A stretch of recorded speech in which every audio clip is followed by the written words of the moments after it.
Seeing as this is the holiday season, we are all in the holiday spirit. Oh, yeah.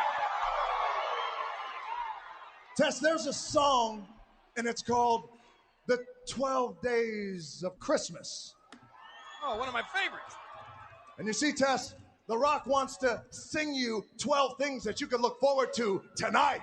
What? Rock's gonna sing here on SmackDown? Oh, boy. And The Rock will go slow at first for you, Tess, just so you can understand. It goes like this. On a night Tess faced the great one, this is what he'll see. Wow. 12 sharpshooters stinging, 11 eyebrows raising, 10 spines a busting, 9 noggins knocking, 8 kicks a kicking, 7 punches punching, 6 suplex smashing, 5 seconds of the people chanting The Rock's name.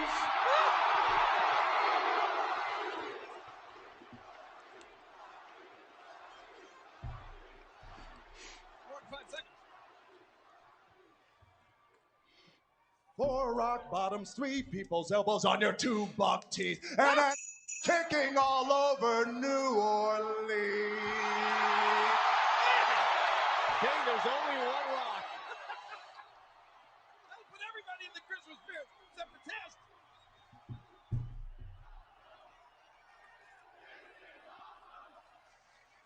This is Space Jesus, Billie Starkz, and you're listening to Sit Down Mark's podcast with Primo, Dee and AJ.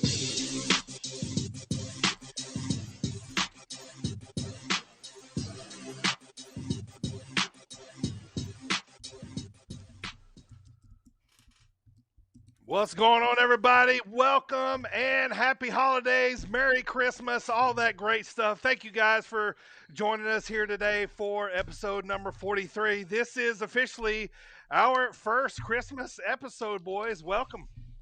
That is right. Merry Fishmas, everyone. Christmas The Rock episode. has a And- lovely singing voice. And AJ has a wonderful Christmas sweater on. He is So- in the spirit, brother. Ooh, yeah. The winner So- is you. Little story behind this Christmas sweater. This is from my Explain. 3 Do tell. favorite Irish. These are from my 3 favorite Irish lads. OSW review. I've talked about them so much, like they're awesome. And their catchphrase, because Eric, DB, you probably know kayfabe. At the end of pro wrestling, when you beat it for Nintendo, it says "A winner is you." The winner is you. Yep. Yeah, winner. So Your I got guy's this. got his It's hands a- up in the air. Uh-huh. It's officially a Christmas Gansey. That's what they call sweaters in Ireland, apparently. That is A awesome. Gansey. So this is my Christmas Gansey that I will be wearing for a week straight, and it's extraordinarily warm. Jesus Yes. Christ. It looks thick, but you look festive nonetheless, brother. So you are Right, in the cozy. spirit. Right. I'm That's too one thing fucking I've never cozy. had. I've never had like a wrestling holiday sweater. Never. I don't see how that fell through the cracks. I don't know. That's weird. I have 1,000 I saw- wrestling shirts and sweatshirts, but none for Christmas. I've never had this year. any Christmas sweater at all. Ever. Never an ugly Christmas sweater. I tried to buy one off of a guy last weekend because it was part of this bar crawl that this group was doing, and for each bar, they had a list of bars, and for each one they had a different game they had to play at each bar. So Sure. when they came into my bar, it was talk in an accent the entire time. That's great. And so this guy, first of all, he had on a sweater not dissimilar from this one, only it had little Shawn Michaels's super kicking all over the place. Whoa. And he spoke with a Macho Man accent the entire time. And I offered him $50 for his sweater, and he wouldn't sell it to me. First of all, that's a he was great deal. he was like a size XXX, and I'm like, I don't care. I want that sweater. You could probably make you a sweater out of that. Yes, I could turn it into a Christmas tent. Yeah. Yeah, I don't know how I've not had one over the years, but Man, very I'm cool. kinda jealous. Very good. I've been on 2 different pub crawls in my life, one in the Czech Republic and one in Rome, and neither one of them had fun games like that. They just granted me with shots at the door. That's also what they do. It Yeah. is. But welcome, everybody. Happy holidays. Like I said, Merry Christmas. This is episode number 43. I am your heel host, the Dirty Bird, always here helping to spread the good word of wrestling. The panel right here I got here with me today, as usual, as always, my boys, my co-hosts, the Marks. First of all, from the land of the rattlesnake, Mr. Team Extreme himself, editor and producer, bringing you those hot fire clips, just like the one you heard of The Rock just now. Primo, happy holidays, brother. Happy holidays and Merry Christmas to all the Marks out there. It's me, your favorite Primo. That's right. If I'm not your favorite, then, you can go. You're the favorite one named Primo. Yes, if I'm not your favorite Primo, then you need to show me where these other Primos are out there. Oh, we will have a battle royale of Primos, and I will win. Co-host, babyface, straight out of your mama's kitchen, master of the forearms chart, assistant editor and producer of the show. He is currently the sit-down Marks Kurt Angle champion, Mr. Rampage. You don't have to acknowledge that part. Shark. It's too late. It's been acknowledged. And Merry Christmas, everyone. I am back from my little sabbatical last week. He thinks he's the champion. He can act like Roman Reigns over here and just take a week off. Right. Yeah. Yes, I was on a nice vacation. I will AJ say, came back to fire us like Paul Heyman. Right. Yeah, like Paul Heyman. I will say, last week, guys, excellent show. I enjoyed the shit out of it. It was really good. And I was worried that I was no longer needed. I was like, well, shit. Oh no, that could have gone a little worse, to make me feel more secure. But it was. If it makes you feel better, me and Dirty used to have a whole other podcast, but so we have this whole other. It came out so well, AJ, because we had the highest of expectations to imitate every part that you do for our podcast. So we had to do it up. We had to make you proud. That's why I was so excited to do with a tear in my eye. It was very well done. I felt redundant after I listened to it. I'm like, well, shit, they've got it down. Like, no. I don't. Oh, definitely, what you bring to the show is definitely needed, my friend. Yes, well, because I'm the champ and you're my valet, so we need you just like we need our. We need you just like we need our sponsors today. Sponsoring today's podcast is Coastland Apparel. Go check out coastlandapparel.com. Use promo code BirdTV for 15% off your order. And also back this week to sponsor another podcast is Jet Designs. Go check out Jet Designs. That's JET. DESIGNS on Facebook. If you need a custom diecast car, sports logo, whatever you need made for yourself, that is the place to go. Jet Designs there on Facebook is a place to get your custom diecast car made, and we appreciate them sponsoring the podcast. Okay, today we need to thank everyone listening on iHeartRadio, Spotify, Google Podcasts, Stitcher, TuneIn Radio, Apple Podcasts, Amazon Prime Music, Audible, and SportsWire online radio Fridays at 6:15, right before the Thomas Bryce Show and throughout the week. So, we really appreciate it. If you'd like to pod, please tell a friend and leave us a great 5-star review on whatever platform you listen from. What the hell's so funny, boys? What are y'all laughing at? Nothing. All right, 38 days away from the Royal Rumble, man. That is see it. 1 right week there. away from being inside a month, boys, before we're in St. Louis. Literally. Hell yes. I can't wait. It's going to be so exciting. I know, man. I'm excited too. It's going to come quick. And what's cool about this, guys, is I kind of keep forgetting this. We get to see 2 Rumbles live. Women's and men's. Yeah. This is going to be dope. Yes. That's right. This is going to be dope. I cannot wait, and hopefully, it definitely still takes place with fans. Also, I think it will. I don't think they're going to shut down anytime soon. Yeah, I'm also, trying to put that in the back of my head right now. Yep, me too. Also, Primo, your pick is looking better and better by the day. After this week, I was shit. I might have made a call. Yes, might have made a call. All right. So for today's Pop of the Pod, guys, want to throw it back here a little bit. This guy was one of all of our favorite wrestlers. He just had a birthday. One of the biggest and best Dark Order members there ever was. So today we're going to throw it back to the Exalted One and remember Mr. Brody Lee.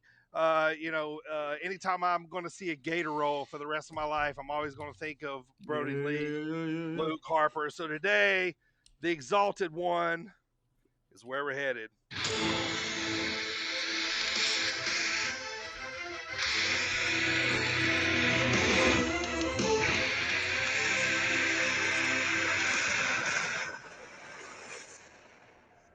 Wake up your mind.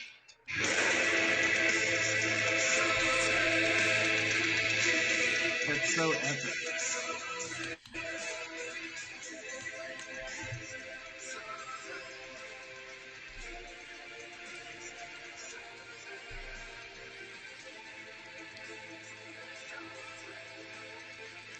Dude, I got. I tell you, I like right? I like the gravitas that song has. Like it's not your.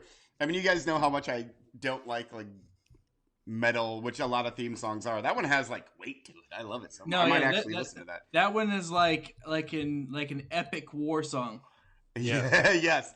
Like I was fired up to go join the Dark Order after listening to that one, and and has a little something extra to it that Brody talks in it. You know what I mean? So it's it's kind of cool. So all right, we flip things around here a little bit. AJ is now bringing us this day in wrestling history and birthday. So AJ, what's going on in wrestling history here today? This day in wrestling history and birthdays, that is December 22nd for you marks out there.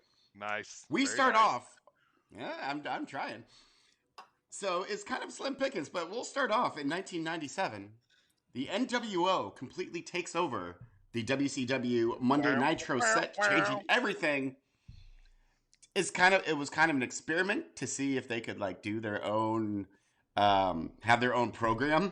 And it backfired spectacularly because at this point, the NWO music was playing every 8 seconds. Oh, like this?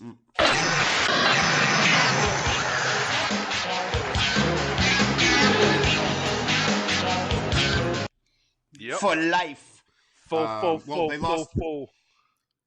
So awful. They lost 25% of their audience in their first half after that little garbage experiment. We move on to 1998 at a taping of Raw in Chattanooga, Tennessee. Raven defeats Steve Blackman for the Hardcore Championship.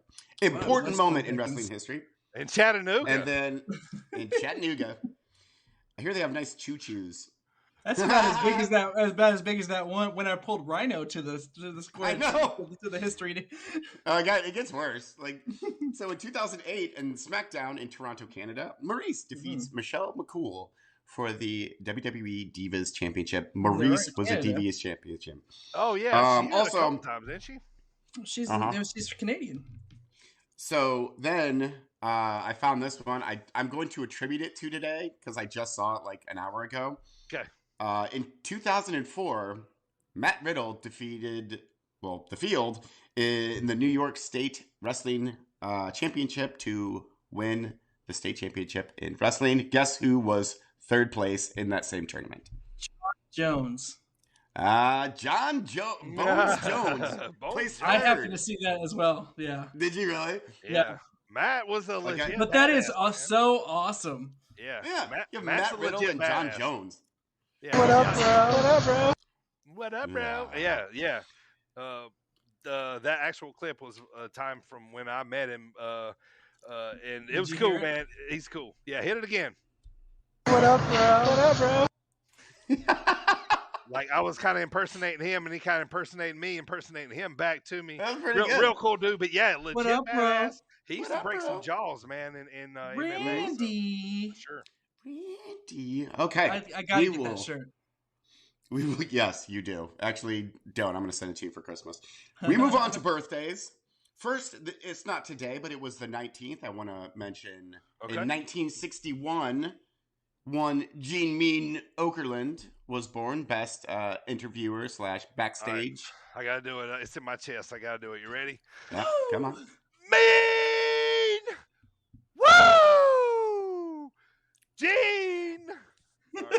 Good. I love it. That was pretty good. That was very good. I have to. Yeah. I have to. Just before his birthday. Love some Mean Gene, man. Great. Good stuff. Yes, I did. I'm fine. Everything's fine. It's good. It's fine.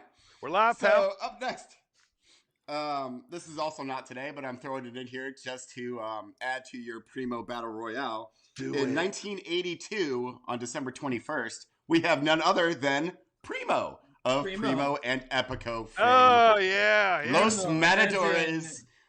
They still sell Carlito's cousin. Carlito's cousin.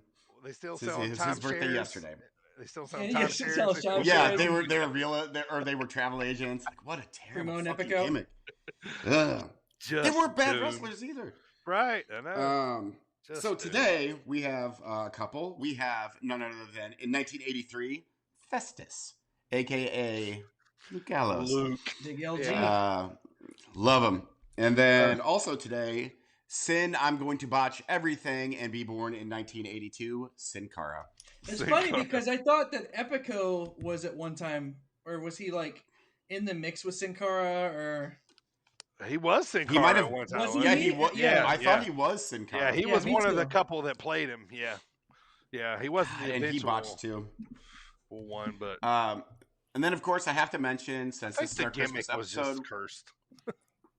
I think Primo and Epico were just cursed. As was Sin Cara. Yeah. Remember when they would like switch the lights? I hated everything about it. Christmas Day in 1985, none other than God's favorite champion, Miro, was born. Yeah, he was a gift. I know, So man. Happy birthday to Miro and Jeebus, I guess. That's cool. I saw a picture of him and his wife. Dressed up in Matrix attire. Yeah. They were at the premiere. Yeah. Which was very cool. I really want to see that movie, by the way. Primo, hit us now. It's on demand today. Yeah, I'm going to watch it. Spider-Man is? No, Matrix. No, Matrix. I am seeing Spider-Man again tomorrow, though. Y'all got me excited for a second because I haven't been able to see it. So is it going to be strictly movies in theaters for the moment? For the moment. Wait, the Matrix or Spider-Man? No, Matrix is on demand. Yeah, Matrix is streaming for a month, and then Spider-Man. For all you marks out there listening. Yes. All you nerds out there. We're getting off tangent here.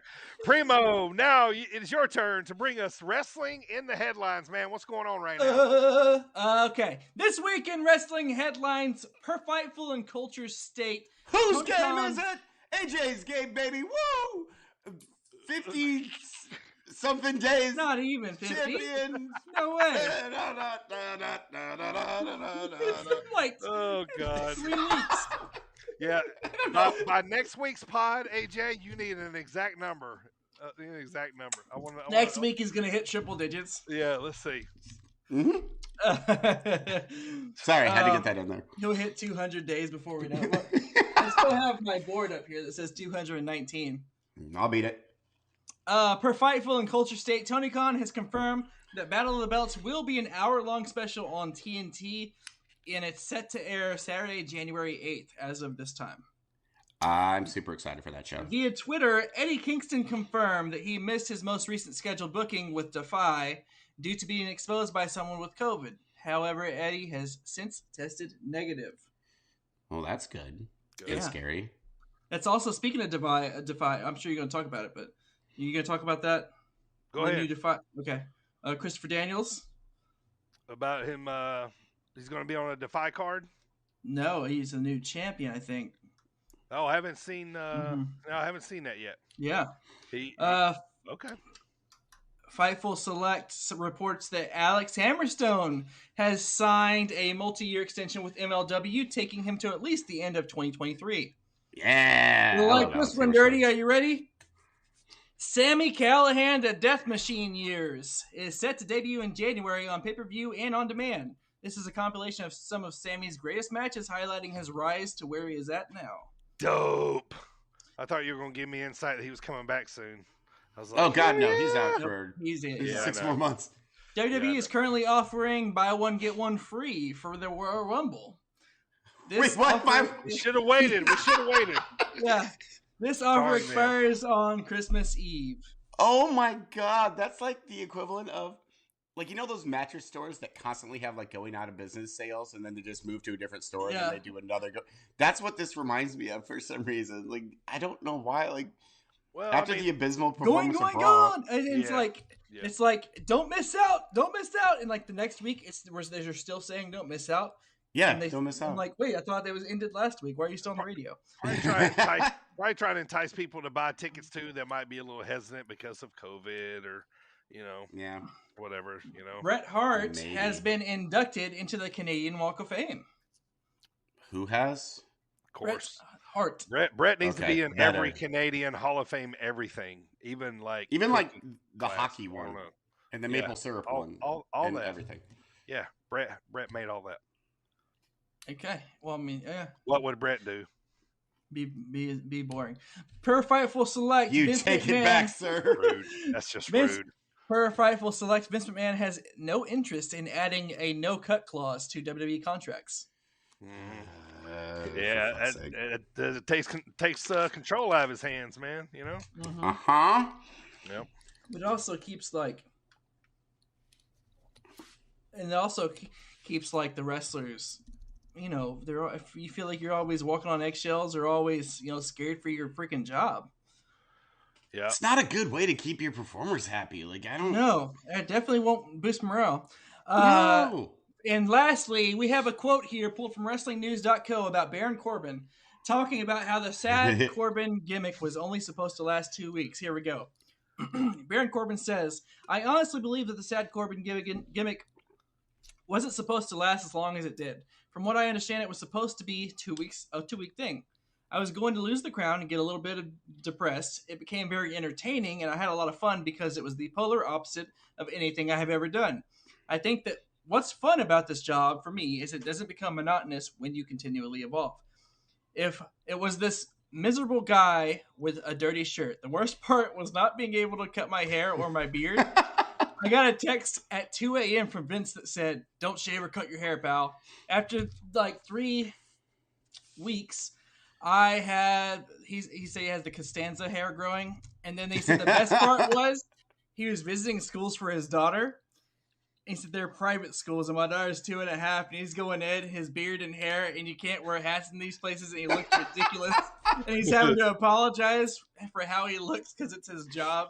He was getting judged the whole time. That's amazing. Wow. Well, hey, you got to live the gimmick, I guess. Sometimes, Yeah. But Poor that's Baron this week Corbin. in the headlines. Nice, pretty cool there. All right, time for the fan shout out. You can DM us on Twitter at SitDownMarks or on Facebook at SitDownMarks and let us know when and where you listen to the podcast, and we will shout you out on the pod. Today's shout out goes to David over in the UK. We got a lot of love from the UK here lately. David listens at work and in the car. So, David, thank you, brother. Appreciate it. AJ, Primo, you guys got anything to say to David over there listening to the podcast? Thank you, amigo. Cheers, mate. God, I'm Cheers, terrible mate. We That was both did, supposed to be an completely accent. different things. Oh my God, I'm so awful at accents. Thank you very much, David. That's Yeah, thank you, amazing. Dave. Merry Christmas. Merry We appreciate David, and I apologize in advance. I mean, if you listen to the pod, then you know how these guys are. So, no Idiots. shocker We're there. idiots. So, absolute idiots. But all right, time to get to the moment we've all been waiting Thunderdumb. for. Not really. It's time for AJ to break down his movie of the week. AJ's movie of the week. And we're back. So, last week I didn't get to talk about what is becoming one of my legitimate favorite Christmas movies, Santa's Sleigh, starring Bill Goldberg. No. I watched it 3 times. Just so you guys, 3 times I watched it. God. Because the first time, because I've seen it before. The first time I watched it, I was like, this is so entertaining. Bill Goldberg is cleaning a stripper pole before he uses it as a weapon. It was so funny. Which he does, by the way. He picks up a stripper pole to use as a weapon, and then he's like, ew, and then sprays it with cleaner and wipes it down. It's so good. It's the dumbest thing I've ever seen in my entire life. Bill Goldberg just murders everyone, he murders an entire town because he's evil Santa, and he was forced to be good because of some ancient Norse thing, and it's so stupid, and I love it. At one point, there's the movie makes zero sense. Like, so he's like Santa, played by Goldberg, is supposed to be like all powerful and omnipotent and whatever. And at one point, he's trying to murder the two leads with a Zamboni machine. It's like you don't need to do that, Santaberg. You can just You can just murder them. Gold claws. Gold claws. Oh my God. It's so. My favorite I have is one of the quotes from the beginning of the movie. Whenever they're saying grace at the beginning, they say, "Thank you for not making us poor or Samoan." Or Samoan. That beginning scene is so weird because it has James Caan in it. It has Fran Drescher, who is smoking hot as like I don't even know how old she is in that, but she's smoking hot. Yeah. And like James Caan in an uncredited role, and of course Goldberg shows up and murders everyone. And there's this one part, like it's really well done for a crappy B movie. At one point, there's this animated sequence in it, and it tells the story about how Santa became evil. And at one point, a hell portal opens up because that's where Santa's from, and it's amazing. I go watch it. It's not Christmas yet. Everyone go watch it before Christmas. It is fantastic. It's great. It's awesome. It is. I would say, I love it. Yeah, I started to watch it in the living room, and then realized my kids were awake and thought maybe this isn't the best one. This isn't one that my kids should watch. Well, I value my time a little more, so I didn't watch this dumb shit. So you're missing out. You are. I bet I am. I'll take your word for it. Like you guys, I value my time so much. I've seen that movie at least 2 or 3 times myself. I saw it 3 times this week. That's how. All right. That's how awesome it was. Welcome to the show, everybody. Let me tell you what we're going to talk about today. As we always do, we got the weekly recap coming up next. Today, our Dropkick discussion is 2006 December to Dismember. We're going to break that big debauchery of a pay-per-view down here. We're still in our pay-per-view or ECW month. And then me and the boys are going to play a little Christmas version of Squared Circle Questions. That's going to be fun. And then a little bit later, we're going to bring you the big interview we've all been waiting for, and you guys have been waiting for. A really, really great interview talking with Midwest independent wrestler, Pizza Cat, Space Jesus herself, Billie Starkz. That interview is coming up. So let's get rolling here. AJ, tell the masses where they can get that Marks merch. Well, masses, it's hard to do a Primo voice. Well, masses, what you do is you get on your little interwebs there and you type into the old search bar tpublic.com/stores/ sit down marks. That is sit down marks. TeePublic stores. I mixed them all up. tpublic.com/stores/ sit down marks. Get your, well, you can get the Christmas things, but it's probably going to be retired soon. T-shirts, sweatshirts, hats. No hats. Coffee mugs, baby clothes, notebooks, flags, all your delicious Marks merch. Go there, buy some stuff, do some things. We'll put the money back into the podcast.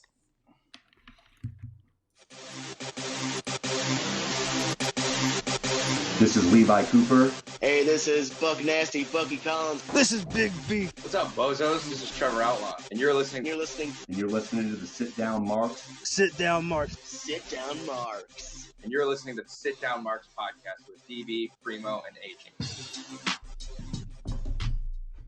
All right, time to talk about our weekly recap here. As we got AEW coming up, we got some Impact Wrestling coming up, and we got WWE as of course here. So, but first, this is usually the time where I bring you what's going on in the independent scene. Well, guess what? Christmas is on a Saturday and Christmas is on a weekend. So no wrestling really going on this weekend that I could scrap up, search up. So I'm going to take this very opportunity to tell you guys to go out there and subscribe to independent wrestling television. That's IWTV.com, or also go check out highspots.com and watch some great indie wrestling over the weekend. These guys put out all the great independent wrestling throughout the week on those shows and on their network. So we greatly appreciate them, and it makes us able to catch independent wrestling when we can't be there live. So big shout out to IWTV, High Spots, AAW on demand, all those other ones that we listen to. So that's what we're going to do today for the Indie Roundup. So, AJ, you're up next, my brother. Let's talk about what happened in AEW last week, man, because we got a big Dynamite coming up tonight. We do. And an even bigger Dynamite last week. Really, there's only one thing that, well, actually, I'm going to talk about all of it, but there's one main thing. Of course, winter is coming, and it was Hangman Adam Page against Bryan Danielson in a 60-minute time limit draw. How does this match, which has no finish, be match of the year? I don't understand it. It starts off like it's almost like a New Japan match again, where it starts off really slow and then it keeps building, and all the moves are hit, faces are stomped in. At one point, Bryan Danielson hits like my favorite sequence ever, where he does like this German suplex and then he goes for the cattle mutilator. It was so awesome. And we see a counter to the cattle mutilator. Yeah, I think this match really legitimized, because I know I was bitching about Hangman Page 2 weeks ago, where I was like, he hasn't really done anything to prove himself, like blah blah blah. He deserves to be there. Like, obviously, this match was unfucking believable, and it had no finish. 60-minute time limit draw. What do you guys? What were your thoughts? I mean, I was enamored. That hour went by fast. It definitely built. Had the build to it. I wasn't mad about the finish. I wanted Page to go over clean, but obviously they don't want Bryan to take that loss yet. But I don't know. The day before that came on, I heard. I started thinking this was a 2-year push for storyline to get Adam back up, to the world title, and now we got it. So the more I thought about it, I'm like, he ain't losing to Bryan. So I automatically thought he's going over clean or schmozzy schmoz. For some reason I never thought about the time limit draw, which me neither. Damn them, they got me. You know what I mean? But But it makes sense going forward. But I felt like to make Page like I felt like if they were going to establish him as like a solid big champion, he needed to put Bryan on his belt like as a notch to kind of get his reign started. But so this still makes me kind of think, he might be losing it a little bit later. But man, this match was awesome, man. I enjoyed the shit out of this one, man. This was good. Yeah, it was really good. I'd say for me at about. It's about like the 35-40 minute mark. At that point, I was like, they're going 60 minutes. Me too. Yeah. As somewhere around there, I was like, they're going the distance. But I still obviously was invested. And it was great. You could tell they were doing everything. Yeah. Let me bring up something to you guys real quick. Let's say WWE had done this same match and had done the draw. I think we would be pretty pissed at WWE, right? You know what I mean? Right. Like this kind of seems a little bit of a cop out. Yeah. But it wasn't a pay-per-view, so. Right. Well, it was an event. Sure. They only have like 4 or 5 a year, so but I think that it's just is this going to become a thing with Bryan Danielson matches? Bryan Danielson. Yeah, I mean, no, they can't keep doing this. You know what I mean? know, right? I don't think they will. They keep using it as a safe way to keep Bryan safe and keep the other competitors safe. The champion. Well, I think they're. I don't think they'll do this again, because I think when when the inevitable rematch happens, I think Danielson's going to take the title from him. I don't think that'll happen until their next pay-per-view, which is in March, I think. So I think in the meantime, Hangman will have some good quality feuds going forward. And then I think when they get their eventual rematch, then Danielson's gonna win. Yeah. But in the meantime, Danielson has now had 3 match of the year contenders, 2 of which were time limit draws. How does this man do this? Fucking unbelievable. Yeah, he's just putting on great matches, man. And plus, too, like, unless Daniel has, like, a really hard heel turn, like he does something really nasty and dastardly kind of deal, like, you know, like he's still going to have a lot of fans that just stay with him no matter what. So he's, well, I feel just like because he's so awesome. Yeah, he's just going to be a tweener. So, you know, so, I mean, he made Adam look even better than he did before after that match. Like, yeah, I mean, this was awesome. Do I feel like Page I think this was definitely more of a shine up for Adam. Yeah. For Hangman, than it was for DB or whatever, Bryan Danielson. BD. Fuck me, dude. We just call him everything. American Dragon. Yeah. The American Dragon. But yeah, I think it was more so to make Hangman more of it was to make him more legitimate. Gotcha. Okay. And it did. So moving on, that was an hour and 20 minutes of the show. Like it was an hour-long match, and then there was before and after. Sure. Yeah. So then, Wardlow squashed Matt Sydal. Fine. And then we had MJF versus Dante Martin for the Dynamite Diamond Ring, which is this match was another. Yep. Like there's no way MJF should ever lose that ring, and he didn't. He went over Dante Martin. But then the cool part was the aftermath when FTR came out and they were like blah blah blah. But then the lights went off and Sting and Darby Allin appear in the ring.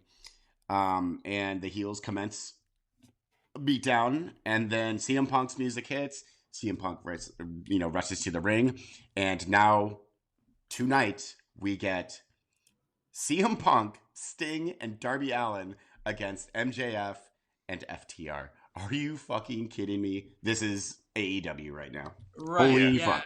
Yeah, who would have thought a year ago this would have been a match?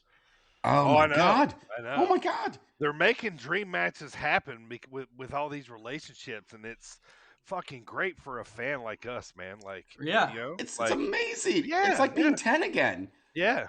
I mean, we could literally see Griff Grifferson versus Chris Jericho at some point. No, we will Griff not Grifferson see Griff is going to be the Grifferson next. do a goddamn oh wait, thing. I'm sorry. I mean, he is going against Malachi Black tonight, isn't he? Yeah. I mean, he's I going to hope beat that- Malachi Black tonight. It's a Griff Grifferson sighting, AJ. I'm joking. No, there's no Griff Grifferson. Yeah. Like I hope Me and Primo gets are a jumping on the haircut. Griff Grifferson train. We're on the Griff wagon. And you need to get on No. or get run over, pal. I will wreck the Griffmobile if I ever see it anywhere near the fucking Griff trade. He's so stupid. No. Grifferson. Funny. This is how bad you are. We can't even remember your last name. But think about anyway, back to this match. CM Punk, Darby, and Sting. That's 3 different decades of my favorite wrestlers. Yep, they were right there, like 3 generations. Like if I had to pick a favorite from each, it'd be right. All I can say maybe not Darby Allin, but he's all I can say is print the shirts. Griff is money. I will burn every single shirt. Grifferson for life. The GWO. No, I hate this gimmick, and I am gonna punch myself in the tooth for even prolonging it. So that was Dynamite, which fantastic. And then we move on to Rampage. Rampage is an hour long. There were 28 performers on this hour-long episode of Rampage. And that was just a quick count. I might have missed a couple. I don't know. So we had... Oh, boy. It's the Undisputed Elite Super Click versus the Roppongi Chaos Best Friends in an 8-man tag match, which is, of course, Young Bucks, Bobby Fish, and Adam Cole.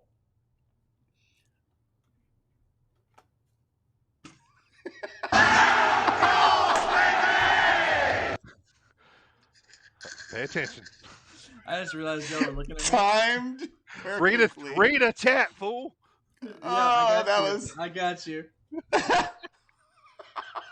As you were. So as this is an 8-man tag match, so all the things happen, and it was, it's hard to even take notes on this, so I didn't. I just watched it. Adam Cole. I got you this time, except I wasn't ready. Here we go. Thank you. He looked fantastic. Orange Cassidy probably looked the worst out of all this. The end of the match was, Trent Beretta pins Bobby Fish. It was fun. It was a whole lot of nonsense. Yeah. Then we have, 8 more performers on with Dan Lambert, Ethan Page, Scorpio Sky, Cody Rhodes, Dustin Rhodes, Sammy Guevara, all in a segment. Sure. Spanish God. Then we have Tay Conti versus Penelope Ford in a submission match. This match was actually really, really good.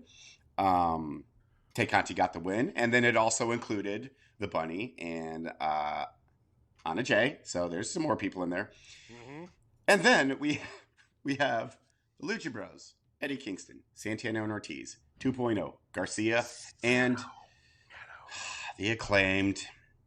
Oh.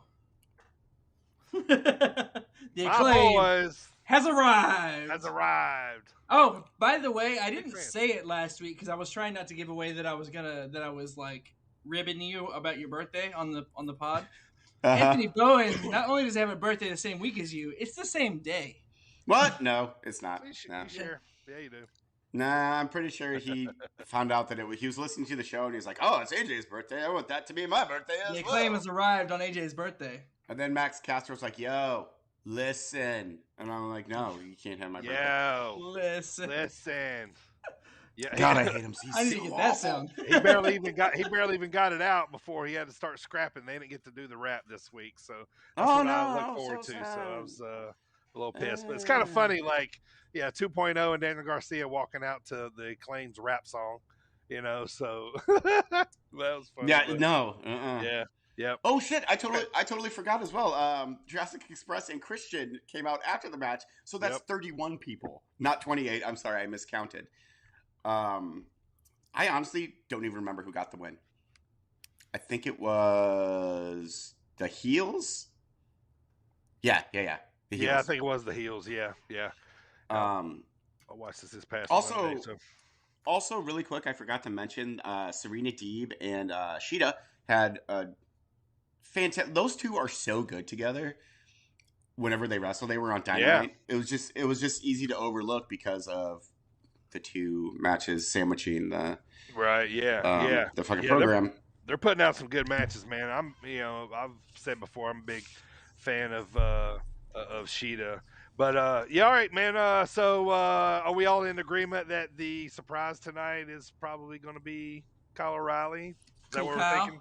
Cool, Kyle. I don't know. I kind of like the Briscoes, but it's probably. Oh man, if it's cool. Briscoes, give me both. But Adam Cole specifically has a surprise. Yeah. So that's why it makes sense. But it could be Swerve. It could be somebody totally different. There's a lot of free agents out there. I would not give a shit if it was Kyle O'Reilly. I'd be like, yeah, okay, sure. But if it was the Briscoes, I'd be like, Briscoes. What if get another cool tag team? What if we ended up having like a Undisputed versus Elite Civil War type? Yeah.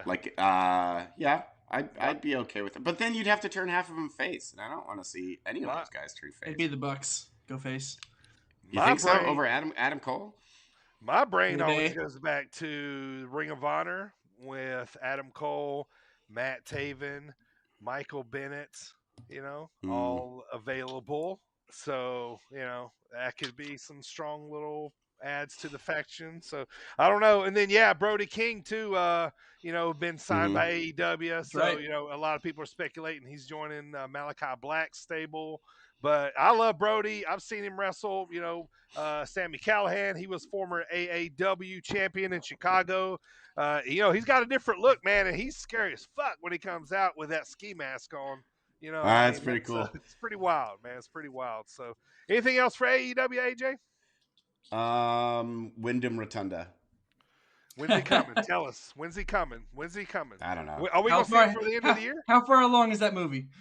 It's still filming. Last I checked, yes. But it's not like they don't have airplanes. Wyndham Rotunda showing up on AEW. Will we see him by the end of the year? Yes or no? No. No? No. No. Yeah. No. Okay. We'll see Bo Dallas. All right. Let's get back I would shit my pants if I saw Bo Dallas. I fucking love Bo Dallas. All right, I love Bo Dallas. Let me bring you guys what happened last week on Impact Wrestling. As Impact Wrestling came on TV, guys, we had a tribute to Jimmy Rave on the screen. Very similar to what Impact Wrestling does, with the name and the dates with the picture on screen. So Jimmy Rave, obviously in Impact TNA a while back, so it was nice to see that on screen. But as we get going here, the opener was Josh Alexander beating Rohit Raju, and then Jonah comes out later, cuts a promo on the screen to Josh Alexander. Basically what they're going to what Jonah's going to do to him, kind of deal when they finally meet up. And then next up was a very good match that I enjoyed. Trey Miguel beat John Skyler. Pretty good match back and forth. They kind of shining up Trey Miguel here because he is the current X Division champion. So, but Skyler was so good in this match. But post-match, Macklin attacks Trey Miguel and literally drags him to the back, like by his parts, by his legs, by his parts, by his giblets, by his extremities. What'd you say, Primo? Does Macklin still have the sweet tea? He hasn't done the T. Jameson spot in a while. He's basically just, kind of just a kicking ass dude. He went now. sober and to kick ass. Yeah, he did. He's there to drink tea and kick ass, and he's all out of tea. That's it. Next up, Chris Bay from the Bullet Club beats the Laredo Kid. And then next up, we got more Mickey James.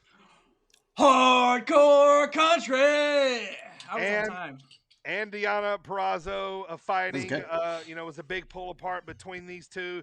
They're going to fight at Hard to Kill. So basically these ladies are going to fight and basically go at each other all the way until Hard to Kill, which is in January. So, but they add more to it. Now it's going to be none other than a Texas death match. How come the death match is always in Texas? Because that's where they were born. Don't get me wrong. I'm flattered.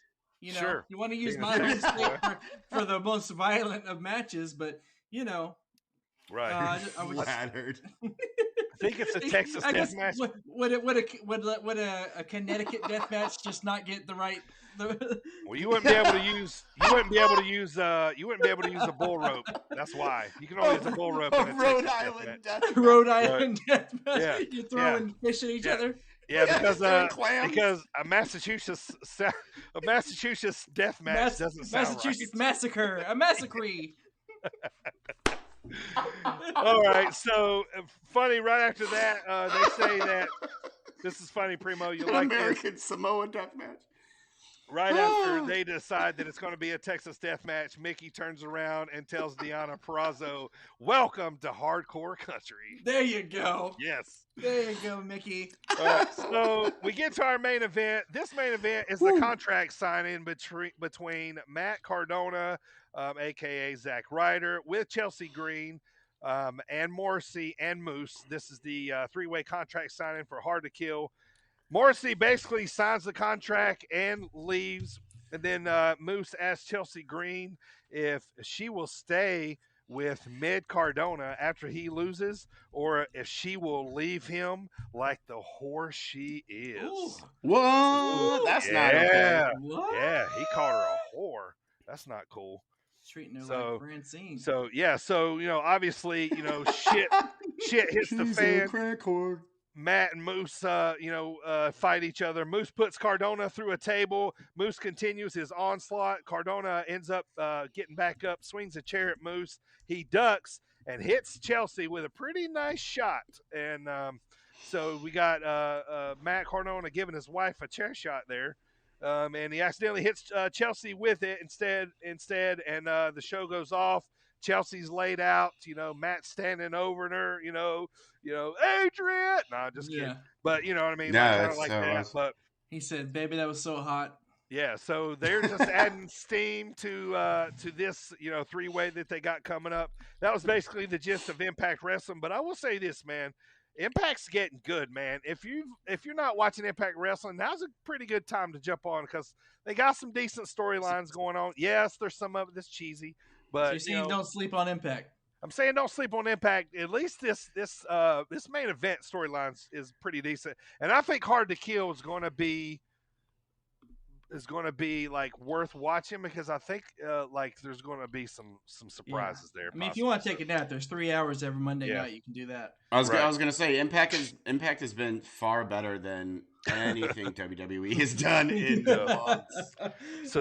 So that was Impact Wrestling last week. Primo is going to bring us what happened in WWE last week, and SmackDown was in Chicago. Best wrestling town in the world. Sure was in Chicago. Best in the world.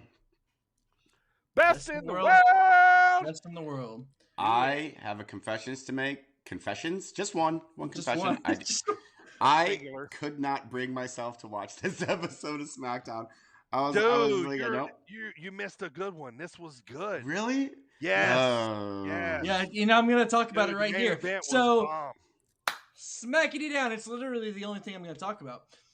Tribal Chief comes to the ring flanked by the rest of the Bloodline. What are we, Dirty? We the ones, baby. We the ones. He tells his cousins that they know that he doesn't like when they lose. If you didn't know, he wasn't here last week. He was doing what champions do and taking a vacay. Right, AJ? Yeah, it was great. It was like me and Roman. Just being like, we're going to fuck off for a week. You guys figure it out. So, yeah. He tells his cousins that they know he doesn't like when they lose, but they know that in their blood, and they can all get through anything. It don't matter. But you, he looks at Paul Heyman. He says, but you, Paul Heyman, you're not my blood, and you should know better than anybody that I don't like to. I can't have anybody disrespecting me because to disrespect me is to disrespect the whole family. He asked Paul Heyman if he could trust him. He said just because he wasn't there last week, he still knows what happened. Rowan, then he starts asking Paul if he has known about everything. He's like, did you know Brock was going to show up at SummerSlam? Did you know he was going to be, when his suspension was going to be lifted? All that stuff. He gives him the whole gauntlet of questions. And then the crowd starts chanting, and they go, you screwed up. You screwed up. And Roman goes, you're damn right he screwed up. Damn right he screwed up. Finally, he says the most important question is, are you a special counsel or are you an advocate? To this question and the events transpiring at that moment, Paul Heyman looks severely stressed out. He tells Roman that he's not protecting Brock from Roman. Rather, he's protecting Roman from Brock Lesnar. The Usos get hyped. They're like, oh, you going to let him talk to you like that, Roman? Like, no, you didn't. Yeah, they were hyped. His cousins are in the back like, hype men for Roman, basically. They begin to chirp at Paul Heyman. And like a mob boss, Roman pulls in Paul Heyman for a hug. Yep. He says, wise man, I love you. Thank you for 40 years of service to my family, but you're fired. And he fires Paul Heyman right there on the spot. He goes to walk out. As he goes to walk out, he turns, Superman punches Paul Heyman right in the face, drops Paul Heyman. At that moment, Roman asks for a chair because he wants to set Paul up for a concerto, which is kind of funny. Everybody's doing the concerto now. Sure. Only Edge and Christian used to do it back in the day. Yep, that was it. Yeah. That's where it came from. Exactly. And then right as he's getting set up for the concerto, out comes the beast, Brock Lesnar. Dun, dun, dun, dun, dun. He comes out looking like a pissed off dude in his overalls. I like that juxtaposition. His Right. ponytail, his overalls, his beard.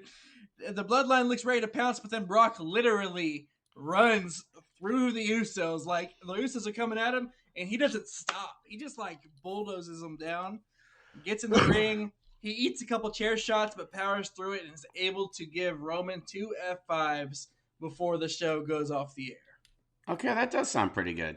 I'm sorry that I missed that. Now. Just that segment, though. Yeah. This was really hot. The only thing I had for the rest of the show was Pat McAfee is really making some of these bad matches kind of funny and watchable, and it was kind of funny. Somebody did a atomic drop on Shotzi, and he goes, "Oh, right in the caboose," you know what I mean? Because she was kind of on her butt.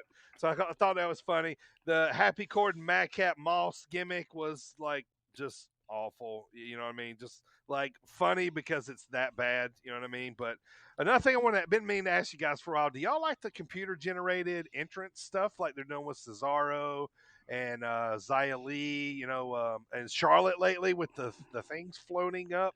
Like Becky Lynch, whenever it's like big time Bex with her with the glasses. Yeah. Or Roman's big. I like certain people's.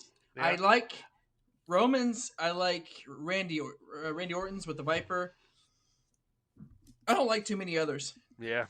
I actually don't like any of them. I think they're cheesy as fuck, and I just like, especially the Roman one where he's just like a big cartoon Roman being like.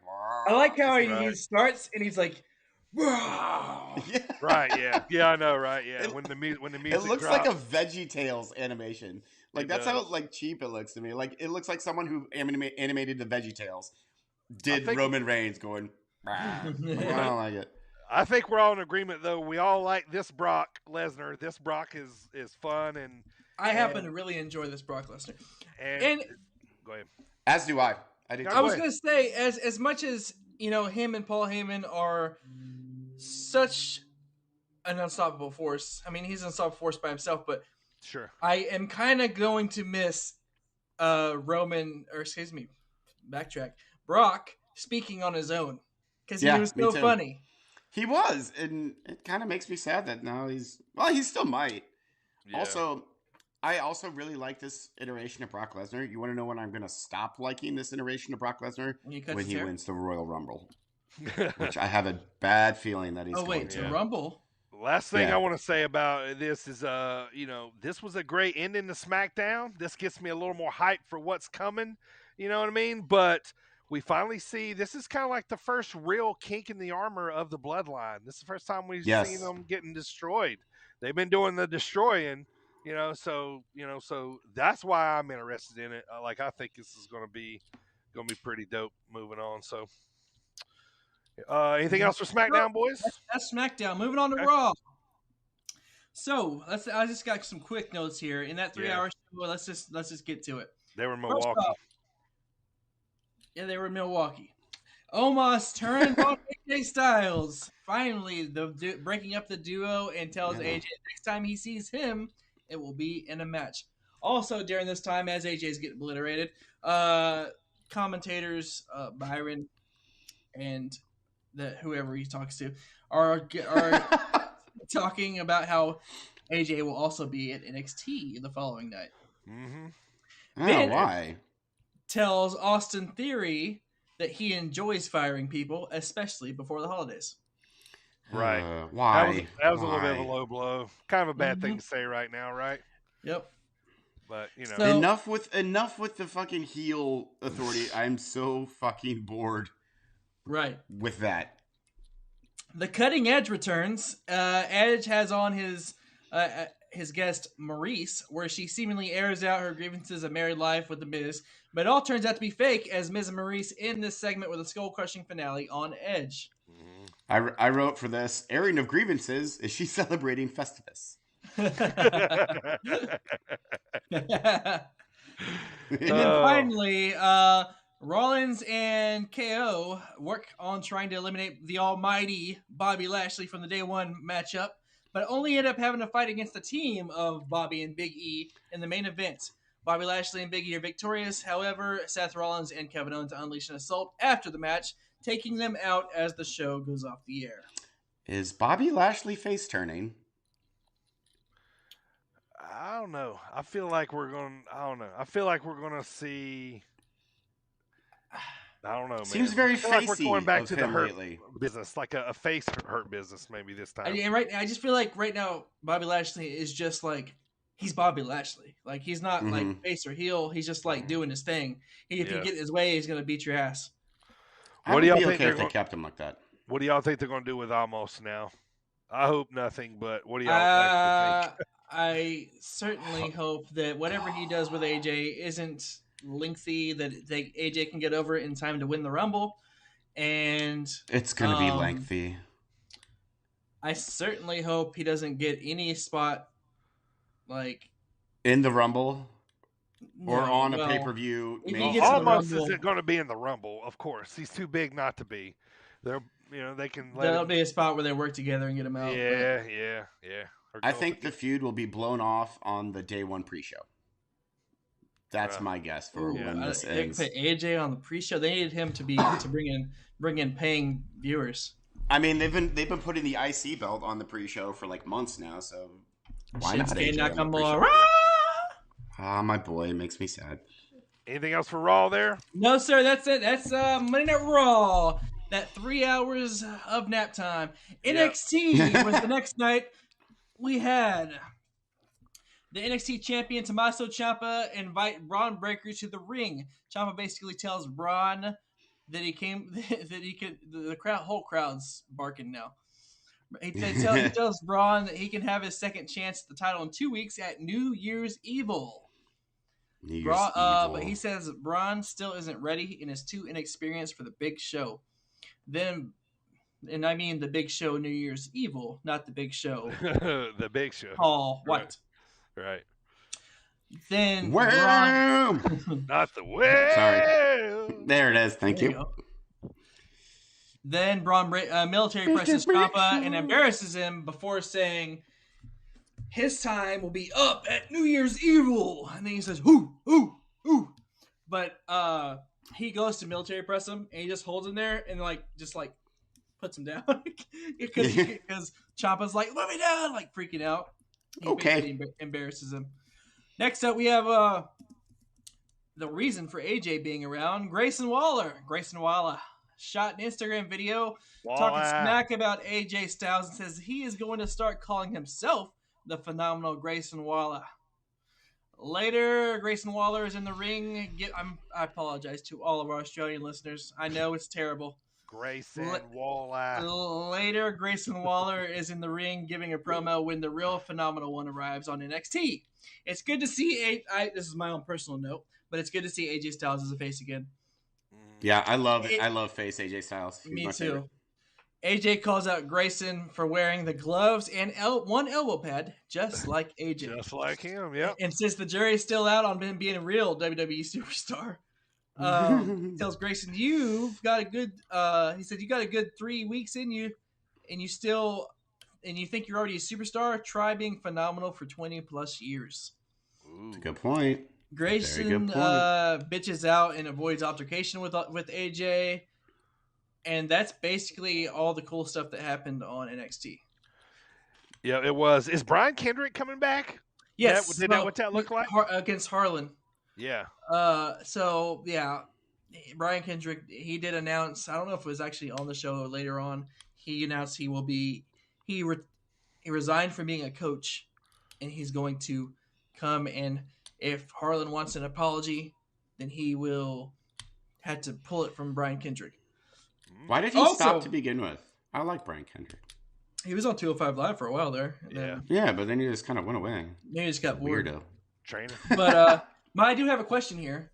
Because obviously with AJ Styles showing up, and then we had Matt Riddle doing the MSK segment. Do you think the NXT views are down so bad right now that they're bringing in star power so people tune in? Yep. Yeah. No one that made no sense for him to be there talking to Grayson Waller. Like, I don't know. Yeah. But the new iteration of NXT has gone over so poorly, and this is just according to like various things that I've read, that it's gone so poorly that we've already talked about them rebranding again.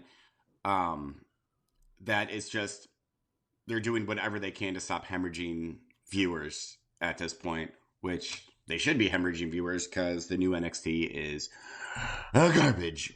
It's full of taint and gooch. Merry Goochmas, NXT. Definitely. All right. Well, that is the weekly recap. We just brought you everything from AEW, Impact, the Indies, all the way to NXT, and that will be the end of our recap here. So heading on to the next segment. This is Big Beef, and you're tuned in to Sit Down Marks with AJ, Dirty Bird, and you know him, Primo. Check it out. Well, is that you, AJ? What? I'm sorry, Dirty, but is there when you hear he says Primo, somebody's Yeah. Probably is AJ. So you can hear the mat in the background. We are outside of St. Louis Anarchy there. You hear the mat going. So thank you, B, for bringing us in here. All right, boys, it is Dropkick Discussion time. This week we have the lovely pay-per-view of ECW 2006, December to Dismember. I think this is the one we would rather not remember. But we're going to break it down here for you. So all month long here, we have been breaking down ECW pay-per-view. So today, this one is 2006 because we picked, this one is the last ECW pay-per-view under the December to Dismember moniker. As it was retired after this one. So let me give you some notes here before we get started into what's going on in the actual pay-per-view. So this one was filmed, this one happened December the 3rd, 2006. It was called ECW December to Dismember. There was about 4,800 people there live. They generated about 90,000 estimated pay-per-view buys. This one was held in Augusta, Georgia, which is known for golf, not ever for wrestling. So kind of funny that they had one here, but it was at the James Brown Arena. Yeah, they showed the sign. Yeah, like the pan out of the arena. I was just like, man, that looks kind of dingy, doesn't it? Yeah, it looks like not a thing. Yeah, it was very like a bingo hall. Yeah, really small, probably kind of like our arena here, AJ, close. It was kind of about that same size, but like I said, this was the final pay-per-view under the WWE version of ECW. This one had mostly ECW wrestlers in it, but also had others too from other brands as they were trying to kind of generate some Christmas pay-per-view here and get some eyes on the product. So the original event was held in 1995, but WWE took over the ECW assets in 2003, and they ended up launching their own brand in ECW in 2006. So this was still fairly new for WWE taking over ECW. But this was actually coming off of Survivor Series, where Batista had beat King Booker to be the new WWE World Champion. And so that's where we were. But this pay-per-view, boys, it was never, or it was often hailed as the worst ECW pay-per-view ever. It had one of the lowest buy rates in WWE history up to that point, up until the WWE Network, which came out in 2014. Your commentators were Taz and Joey Styles, obviously. Big Show is your ECW champion coming into this pay-per-view. Your dark match is Stevie Richards versus a guy me and Primo just talked about, Rene Dupree, the old French tickler. Oh, yeah. the Bon Vivant guy. Yeah, he was. Bon Vivant. Before Primo brings us into this first match here, Eminem versus Team Extreme, a la the Hardy Boys. Let the bodies hit the floor is the moniker. What do you guys got for notes here before the first match? Go ahead, AJ. So Taz, first of all, has the tiniest sunglasses in the history of sunglasses. He looks like he pulled them off of like a doll. He's like competing with Morpheus. Yes, like they're like kid sunglasses. Yeah.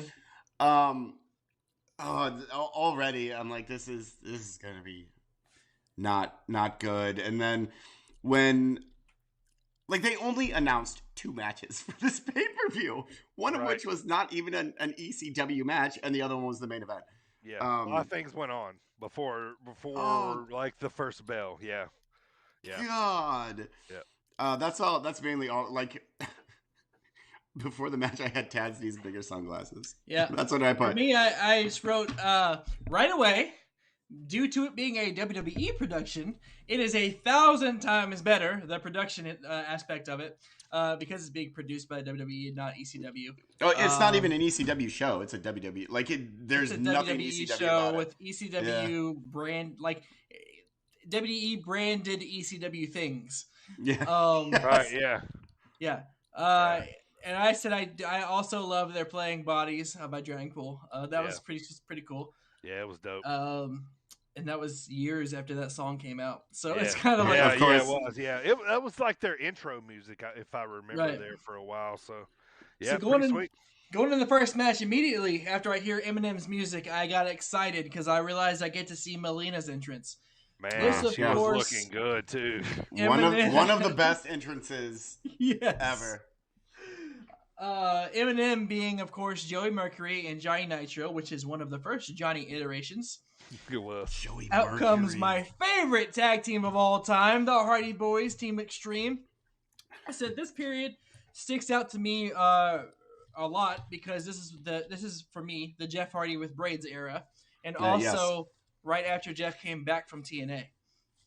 So during this time specifically, Taz and Joey Styles sound completely lost on commentary. They do.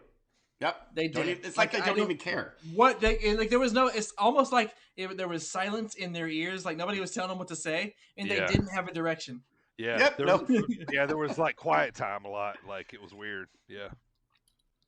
It's almost like the people in Gorilla or whoever is in the TV truck or whoever talks to them in their ears was just like wanting it to fail. They weren't telling them shit to say. Right. Well, yeah, it's like Vince was like, okay, this is gonna be my fuck you to ECW. Right. Just go out there and it's gonna bomb and. Yeah. Right. So I believe this is also right before Joey Mercury got his face destroyed. Yeah. It looks like his face was already destroyed. He was like, is looking rough. I think it was like the next pay-per-view is whenever they did that ladder spot where the face hits him or the ladder hits him in the face. Ugh. But in this specific match, the spot where Matt jumps to the outside and Mercury grabbed him and Matt turns and he lands flat on his back looked very painful to me. Mm-hmm. Melina is very pretty but extremely annoying. Yes. That squeal. It's the squeal. Oh my god. Yeah, God, I forgot about that. I was like, I'm about to put you up there with Bill Alfonso. So I have a question about that scream. So is she meant to be like Melina, like the Mortal Kombat character? Ooh, that's a good one. Because I don't know. Got me. That's too deep. That's a good question. Melina doesn't do the scream though. In the game, it's the other lady whose name I can't remember. But I see what you're going with, but I don't know. I don't know. But that was quite annoying. So Eminem has a lot of innovative tag team offense. Like they were a great tag team. Sure. And they were a great rivalry for the Hardy Boys too. Absolutely. Not just in this match, but moving forward. I've always been a big fan of Matt Hardy's Side Effect. And to end this match, we got a Swanton Bomb on a stacked up Eminem, which was Nitro and Mercury stacked on top of each other. Swanton, Hardy Boys victory, 1, 2, 3. What you guys got? Go ahead, AJ. Well, I have a few things written about this match. This was the opener is meant to pop the crowd. Sure. No crowds were popped. I hate fuzzy boots unless Tyler Breeze is wearing them. They did it before Tyler, though. They did do it. I know, but Tyler Breeze perfected it. Johnny Nitro is so fucking awesome. Yes, but Johnny Nitro's awesome. Joey Mercury is desperate looking. This is before Johnny Nitro went slow motion. Yes. Also, I don't like the baggy pants on Team Extreme. I don't like them on Rey Mysterio. I just think they make people look like children wearing adult clothing. They still have like a specific website they shop for those pants. That's my God. I heard Jeff Hardy talk about that once. That's atrocious. Also, did you guys see the bump that Melina took when she got hit by, I think, Johnny Nitro, and she fell onto the floor? Yeah, the drop kick. Yeah. Yeah. I thought she destroyed her arm. Like, it looked like it shattered the way she landed. Right. I was actually like, ooh. Yeah. Right. But overall, this match was fine. I like the Hardys. I like Johnny Nitro. It was way too long though. It was like 20 fucking minutes long. It's like I realize they're desperate to fill time, but 20 minutes is way too much. This is before I was smart to the business and smart to independent wrestling. 06, I was like 16, 17 years old. I was just like still just loving it. Yeah. And I remember Johnny Nitro being Eric Bischoff's like assistant, and then one day he was in a tag team. Right. But he was awesome. Yeah. Oh, My only also, notes for this one. Go ahead. Jeff Hardy misses a lot of things. Did you guys see? Like, he at one point he goes for like a drop kick and he misses completely. Another time he goes for like a flying clothesline, misses completely. Like, what are you doing, Jeff? He's trying to live up to Sabu since he got injured. My only notes for this one was both the entrances were like awesome. Eminem had such a good song, man. It just fit. I love the gimmick, the red carpet rollout, the paparazzi, you know, that whole thing, man. It was cool. Kind of a different, gimmick there. So, but yeah, the double bomb Swanton was really cool. A great match, man, by two great tag teams. Honestly, this was my favorite match of the night, or favorite match of the pay-per-view to me. By far, match of the night, and it was just okay. Yep. Yeah, like they as both those teams together had better matches. Just this one of that night was good. Yep. Right after this, I have because RVD had a little talking segment after this, talking about his match coming up tonight, and I just put WWE RVD is so much different than ECW RVD. Yeah. Very. WWE RVD sucks. Right. He's like, when you think of ECW, think Rob Van Dam. He's that's the he's worst like, I thing got ever. the cuffs on, boys. WWE won't let me do shit. Right.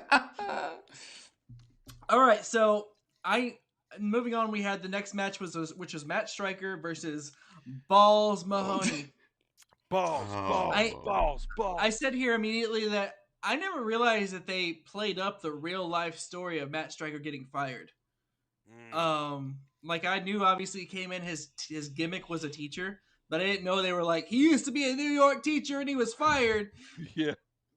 But he comes out, Striker gets on the mic and he starts talking. Striker's face when he says, I have to fight again that guy named Balls Mahoney, and he looks so disgusted.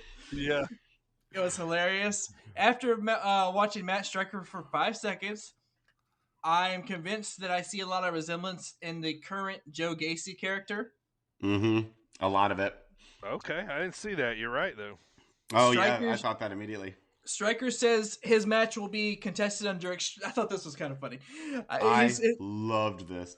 This match will be contested under extreme rules. That is, an extreme enforcement of the rules. Right.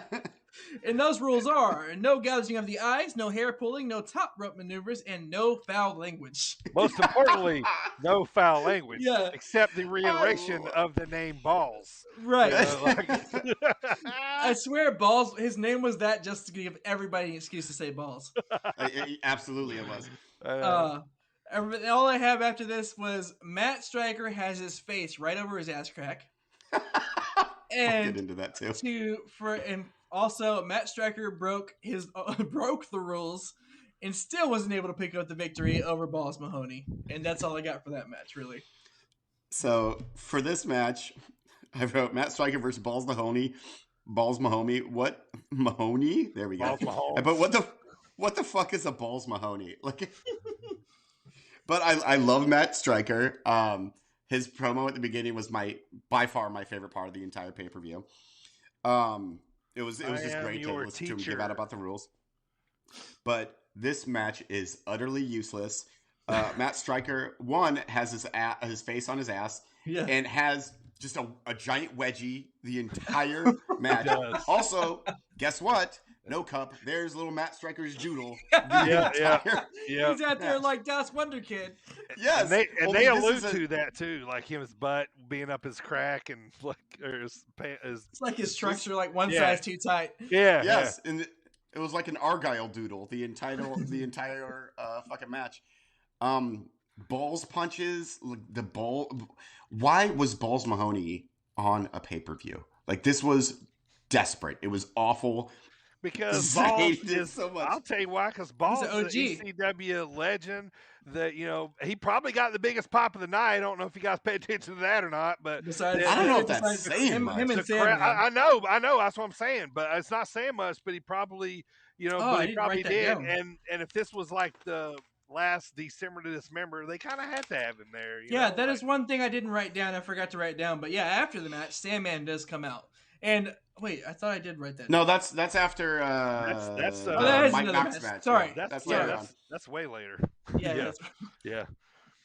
That was the only thing I had was Balls, the ECW legend, and I met Matt Striker once. He came into the restaurant I was working at. Really cool dude. That's awesome. I would love to meet Matt Striker. Cool dude. Yeah, he seems hilarious. I liked him a lot when he was on commentary until he got completely fucked over and told to basically sandbag all of his shit. So then he turned into a moron, basically. But I thought he was great. Wait, he was good, and also he was commentary on Lucha Underground too. Mm-hmm. Yes, it was. He was great. Yep. I like Matt Striker. All right. Anything else there before we get rolling? Keep rolling? No, sir. Those are my 2 matches. All right. Well, let's get to the mid card here. I'm gonna take over some of the shit and the meat here in the middle of this pay-per-view. So, third match was Elijah Burke versus Sylvester Terkay, who I remember Sylvester Terkay. They kind of thought he was going to be kind of one of the next big things. Turned out not. But anyway, they wrestled Little Guido and Marmaluke with Trinity. Funny, though, they come out to bullshit chants, the crowd chanting bullshit, because previously before that, they showed Sabu being laid out backstage, and that's how they were going to play him out of this Elimination Chamber match as he was attacked backstage. Yeah, he's basically laying there with his eyes closed, camera right in his face. And what's funny is they grab the neck brace, and then they never put it on him. And then Yeah. Rumor is they didn't want Sabu in this in the main event, so this is how they were going to play him out. And why? Holly, I don't know. From what I read in depth, the only thing I say is WWE wasn't happy with him because he was going through a little bit of a rough time, like he's been chronicled to have before. So, but anyway, so Burke and Terkay come out to bullshit chants right off the bat. Crowd's not happy about seeing Sabu down in the back. But this match was a pretty good back and forth match. Terkay was very raw. Elijah was great on the mic and in the ring. Yeah, very solid and smooth, man. One of the guys I never really kind of paid attention to a while back, but he looked really good here. But Elijah gets a forward Russian leg sweep on Marmaluke for the pin. Sylvester Terkay comes in to do a muscle buster post-match, and the crowd starts chanting TNA because of Samoa Joe doing the move. So they come out to bullshit chants, and then at the end of the match, they're getting TNA chants. But these guys in this match, man, they had no shot. With the way it was laid out, the horse crap. That it was. You guys got anything on this third match here? Yeah, I do. All I have is I have one line. All I said was, I don't know who Sylvester Terkay is, but that's the Pope. That's the Pope. That's the Pope, Elijah Burke. What I have is, first of all, I didn't write this down, but this is what I was doing during the match just to entertain myself. I kept calling him Turkey instead of Terkay, and then I would do my grandma voice just to like I was calling the match in my grandma voice and then giggling about it, like Turkey hits a clothesline. You're entertaining yourself since the show wasn't doing it. Yes. Also, the only thing that I wrote down was Terkay looks like. Have you guys seen Tango and Cash? Long time ago, but yes. So the guy who gets electrocuted on top of the prison with the gigantic chin. I can't think of his name. Anyways, look him up. He looks like the guy from Tango and Cash. Okay. Also, the crowd chants, "Change the channel." That's all. Yeah, that's all I got. All right, next match was Daivari with Khali. If that wasn't enough to make you change the channel, here comes Khali. For fuck's fucking sake. Versus Tommy Dreamer, the innovator of violence. Right off the bat, Khali gets tossed from the ringside early. This was a basic match, really, as Daivari wins with a roll-up, just a crappy, terrible finish. Of course, Tommy Dreamer loses. Khali comes back out to destroy Tommy. He gets a hard choke bomb on the entrance ramp on a pretty tough spot there from Khali, so he takes that one. But, yeah, typical, just as Dreamer starts to get his shit in, and win the match, he loses on a roll-up, and Dreamer gets up after the big choke bomb from Khali and heads to the back. And he got the crowd to wake up and clap as he went to the back. So what do you guys got for this horse shit of a... Yeah, I had... So originally, when this match ended, I said, I got nothing for this match between Daivari and Dreamer. And then as it went a little further, I just put, the great Khali hit Dreamer with a Hall of Fame worthy slam after the match is done. Yep, sure did. That right there was enough for the Hall of Fame. For no reason whatsoever. And also, so this quote of Tommy Dreamer has become part of lore in my family. My brother and I quote it all the time. Like whenever we'll hurt ourselves in some way, like bonk our elbow or something, we'll just be like, I can't feel my feet. Because that is exactly what Tommy Dreamer says after he takes that fucking choke bomb or whatever. He's like laying there and he's just like, I can't feel my feet. Which you clearly can. Right. So if nothing else, that quote came out of this pay-per-view. So I will always have a nice fond spot in my guts for it. All right. But the match was useless. Tommy Dreamer's useless. Yes, Daivari's not useless. Right in your guts. You're right the old belly willy. Co-main event, last match right before we get to the main event was Mike Knox with Kelly Kelly. Co-main event. Kelly. Mike Knox and Kelly Kelly versus Kevin Thorne and Ariel. We know Kevin Thorne as the vampire gimmick with Ariel there. We got to see a lot of Ariel's butt here. But as we got started, Kelly wishes CM Punk good luck on the match, on the microphone before the match, as she's kind of playing they're doing a storyline crush on CM Punk, and that's making Mike Knox jealous, which comes back towards the end of the match. But yeah, cool entrance by Thorne and Ariel. It's kind of cool and different, although they stopped to look at each other and lick. They probably could have shortened it a little bit, but I kind of thought it was good. And I've talked to Kevin Thorne a lot of times. He is a realtor now in Indiana and a really cool guy. So look him up if you need a house in Indiana. Yep. But that's $10. $10. But yeah, so the men kind of got a little more stiff than the girls in this match. The girls definitely got their stuff in, but mainly was seeing a lot of Ariel's ass. But towards the end of the match, Mike Knox abandons Kelly, so Ariel gets a leg sweep on her for the pin, and she attacks Kelly post match as Kevin Thorne is kind of stomping around the ring, and then we can't have an ECW pay-per-view without the entrance of the one and only Sandman. He's only drinking. I guess he can't smoke in Augusta, Georgia arena, so he's only smoking this one. He comes out, beer and kendo stick in hand. He whacks Thorne quite a few times, and then he hits him more, and then hits him a little bit more again, and he eventually retreats, but Sandman follows and salutes to the crowd. Cane in the air, high in the sky. As that's how this match ends. Sandman entrance never gets old to me, especially since you guys, I've been a part of it once, so this was kind of cool to me. Next to the Eminem Hardy match, this was probably the next best thing. I was kind of oh my god, just because I've talked to Kevin a few times, and when and and then I kind of forgot about Ariel and her little gimmick stuff she did. But yeah, this was a little different here. But what do you guys have for this match, man? I laughed at the bubbly Kelly and pissed off Mike Knox. Yeah. And then I said, Kelly wished CM Punk good luck, but I don't remember that angle at all. Then I said, I like how at the end when Sandman was coming out, I like how the cameraman didn't know where to look when Sandman appeared. Yeah. Well, he was like searching. They did that a lot. That was kind of part of, it was kind of like, where is he? Where is he? Like, where's he coming from? I think they might have did that with the Shield a little bit, some too, maybe. I don't know, but I feel like the camera moved a lot. Like, that's what but AJ, you got anything for this before we get to your main event, sir? So, first of all, Kelly. I fucking love Kelly. Useless in the ring.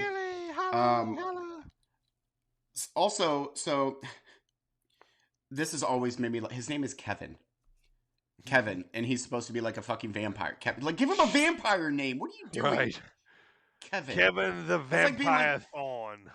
It's like him coming out and being like, and up next, the creature of the night, Steve Thorne. It's like, what are you doing? Right, yeah. Like he has a regular name.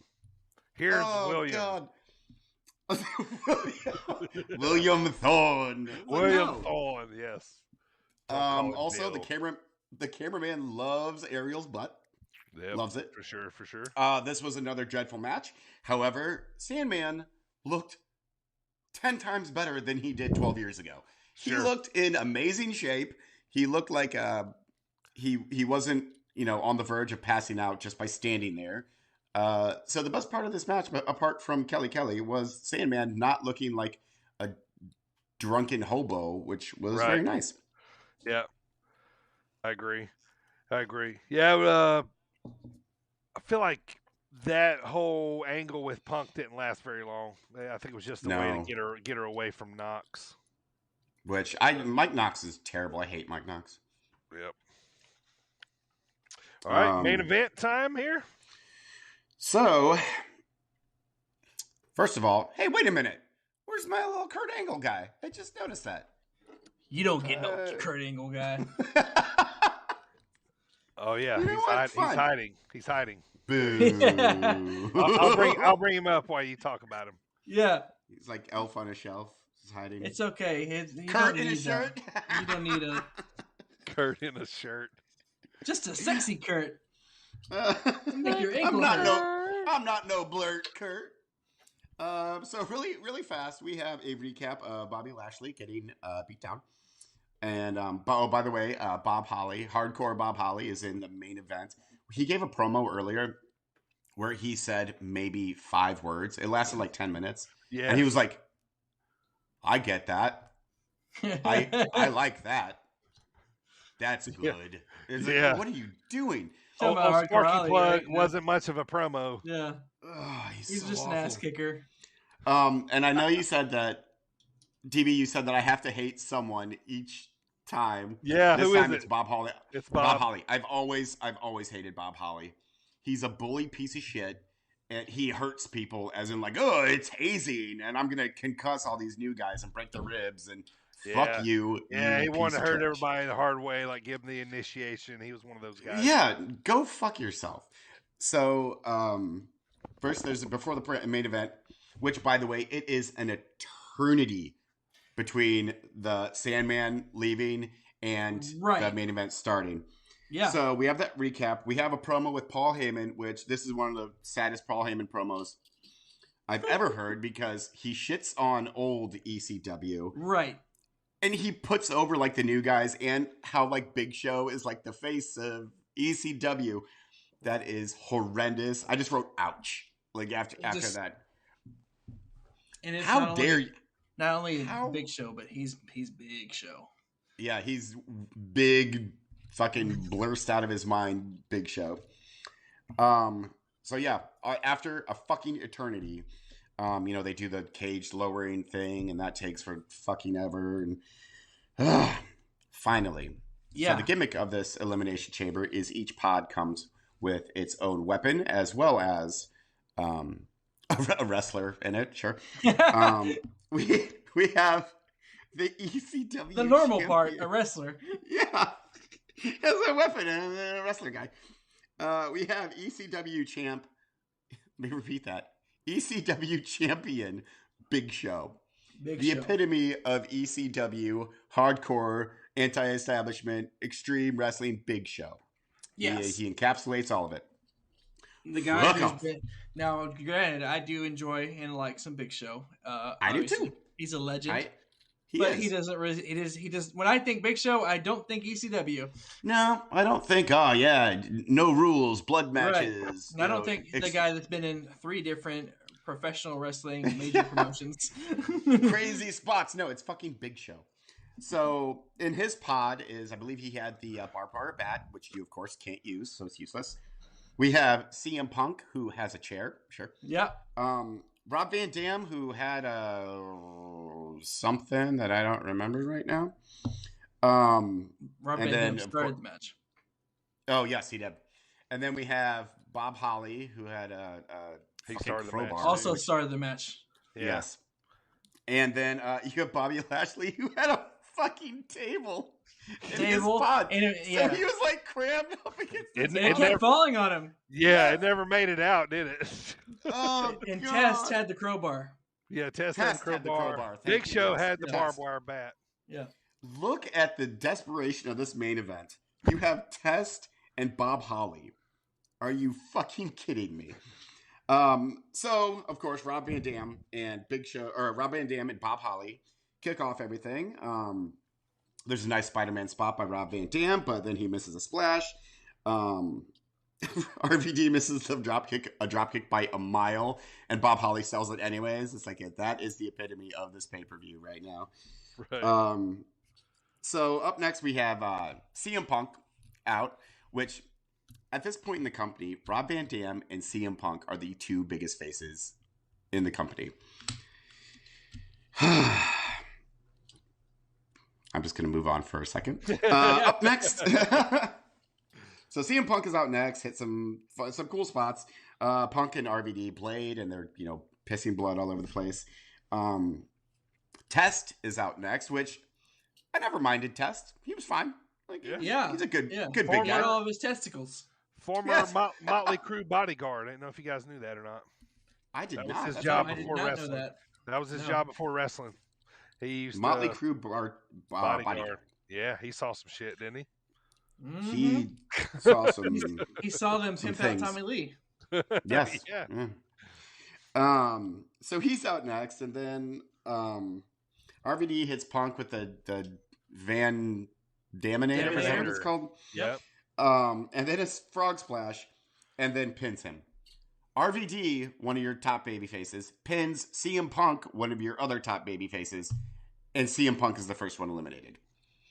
At this point, if the crowd hadn't already turned on this match, it immediately turns on this match because then that's who they wanted to win. I think mostly was Punk. Well, it's the same year that he left ROH, so he just got to WWE. Yeah. They wanted Punk or because Van Dam was like the underdog babyface favorite, and CM Punk was like the indie darling that the crowd wanted to see win. Yep, nope, CM Punk gone. So up next, Bob Holly beating useless Bob Holly. He kicks out after a test boot. But he wasn't supposed to kick out, apparently, because the ref counted him anyways. And then Bob Holly was like, stupid bucktooth fucking Bob Holly was like, who? And the ref was like, yeah, no, get the fuck out. Like, what are you doing? You're not in this match anymore. You lost. Get out. So this is the second time that I wrote fuck this match in like a span of 2 sentences. Up next, we have Test hitting. He hits an awesome elbow after climbing one of the pods. I think it was Big Show's pod. And he put a chair on RVD, and then he climbed up to the pod and hit this awesome-looking elbow. And then he pins RVD. So now you have CM Punk and RVD, your 2 top baby faces. Yeah, but seeing where they were going with this, they got they got the good guys out of there early, so you know where it was going. So the crowd was having none of this match, and I love how they kept cutting to like Big Show who had like his face pressed against like the pod. So he looked like a kid making faces. And he was so blown up already. He hadn't done anything. He stood in a pod and he was wheezing and sweating buckets. And Dude, it's like, oh, this he had to have been so stressed out. That pod with that big dude in that pod. I know, just claustrophobia is taking over. And just constantly probably getting poked in the elbow by that stupid barbed wire bat. Oh. So, to further cement the expert booking of this match, after RVD gets eliminated, it's just Test. For 2 minutes, he just stands there. Like, yeah. Here we go. I'm just going to wait. So finally, Bobby Lashley makes his entrance. He uses the table to break like the top of the chain, and then he just leaves the table in there. Then we have Big Show coming out, and he's already just completely gassed. He's done nothing. And like he immediately gets his bat caught in the fucking, like, why have that as a weapon? Everyone knows that you can't really use it. So he gets his bat caught in the cage. So Bob Lashley fucks up his spear, like he misses it the first time around, and then he just does it again and pins the Big Show. The ECW stalwart and face of the company pins the Big Show for the ECW championship. Your new ECW champion, Bobby Lashley, who then after the match cuts the worst, blandest. This is before Bobby Lashley was awesome. Like, he was terrible. He was garbage. This match was garbage. I cannot say enough bad things about it. What did you guys think? So I got, I didn't know. So starting off, I didn't know that because, Paul Heyman came out with his promo to begin. I didn't know that the Paul Heyman's goons were the Basham brothers. Yeah, right, yeah. I looked that up because I was curious. I was like, who are these guys, in the right here? Yeah, it's the Basham brothers. And then I said about the Big Show because, like me and AJ discussed, during this time period, Big Show was Big Show. Big, yeah. He was hefty. Yeah. And so I said, that's a big man locked inside of that pod. Entrances took 13 minutes. Wow. Yes. But holy crap, entrances took 13 minutes. The Elimination Chamber debuted in 2002, and Taz is acting like it's the first time he's ever seen it. It's 2006. Right? Yeah. Yep. And I said, I like how everybody was eliminated before Big Show even made it out of his pod. Right, yeah. He didn't have to touch anybody. Right. You can tell they were making him not do very much. Right. He could tell, he was like almost getting the, like, I hate to say it because I like Big Show, but, almost, how when Yokozuna started getting bigger. Yep. He didn't do as much. Good to see. It's good that Big Show nowadays has obviously gotten fit and all that. Right. But, anyway, back to the match. I said I like how everybody was eliminated before Big Show made it out of the pod, and then I swear it's not an elimination chamber until somebody goes through the plexiglass. Mm-hmm. Yep, got to. And I just put the Almighty Bobby Lashley wins 15 years before he's the Almighty, and he goes on as the ECW champion to represent represent Donald Trump in the Battle of the Billionaires at WrestleMania. That's right. Don't we have a clip there, Primo, about Donald Trump? I think Donald Trump. Yeah. Certainly. Fucking atrocious. My notes for this match was Punk looked young. Taz looked very young. Looked jacked. Yep. I like Taz on commentary. I thought he brought a little bit of style, not particularly this pay-per-view, but it made me remember when he was on commentary. I kind of liked his different, style. Well, I was to piggyback on that. I don't mean to cut you off. Yeah, sure. I know earlier I was giving him shit. I love Taz on commentary. I love him on SmackDown. Yeah. But this specific pay-per-view at the beginning they sounded lost. Yeah. Yeah.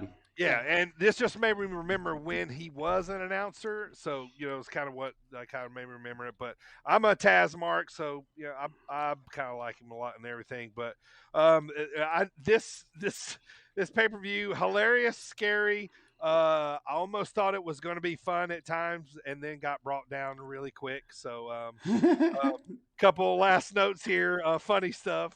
The sound when Lashley hit Big Show in the gut with the chair. It sounded like when you're hitting like a piece of carpet on a mattress, like a flop. Yeah, it was like whomp. Yeah. And then there was about 100 people in the arena that was really into the main event, and the rest of them sat on their hands, I think, mostly for it. But it was silent. Yeah, but a couple little quick notes here, guys. Past this pay-per-view, Big Show would take a break for a bit right after this, after being offered as up to $1 million a year. But he would decide to take a break, so he would take a little break and end up coming back later. Lashley would end up winning the ECW title again later on. And this show was scheduled again for 2007, December to Dismember is what I mean, but was then was officially canceled later on as allegedly Paul Heyman was sent home for creative reasons not long after this pay-per-view. So, all right, guys, closing thought. Really quick. I have a story that I heard about this pay-per-view. Speaking of the Paul Heyman going home, the way I heard it from these guys, and they're pretty good about research. Paul Heyman, the day of the pay-per-view, I guess had the match booked totally different. Like, he wanted Big Show out first, submitting to CM Punk. And Big Show was like, yeah, sure, I'll do it, because he was taking some time away after that. He's like, yeah, I'll put Punk over. That's great. And then RVD was booked to win the match initially. And Vince completely was like, nope, we're not doing that. We're doing it like this. Book it like this. So this is Vince's booking. And then after it was an absolute disaster, Vince blamed Paul Heyman, and that's why he sent him home for creative differences. He was like, oh, this is your fault. You're the one who booked that. And basically fired Paul Heyman.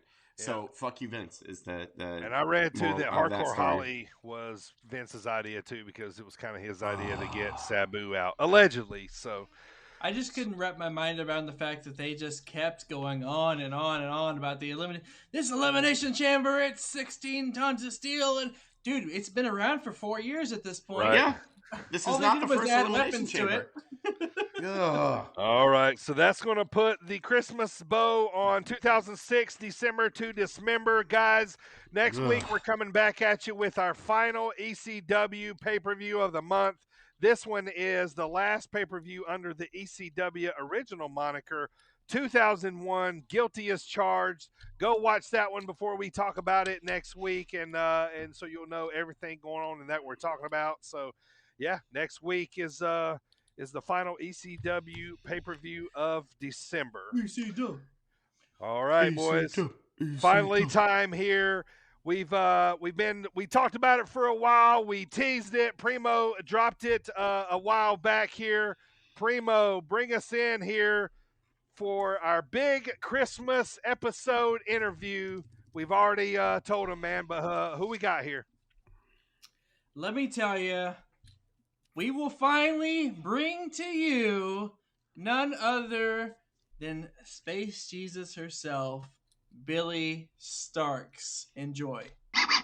All right, joining us here today is one of the biggest independent wrestlers all over the United States, but she is very dear to our hearts here in the Midwest. If you don't know about Billie Starkz, you're going to know about her very soon. Joining us here for the very first time on the show, the Space Jesus herself, amongst many, many other nicknames that we'll get to later.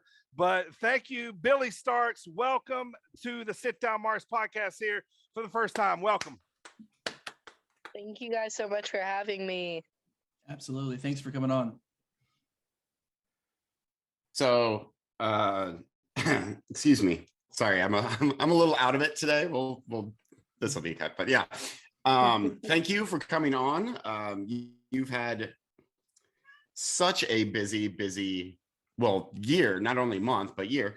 The first thing I want to ask you about, however, is you just had your own promotion that you just ran on December 5th. It was called Cosmic Christmas, and you did everything, right? You were the promoter, the booker, and it was all on, well, in celebration of your birthday. How did that go exactly?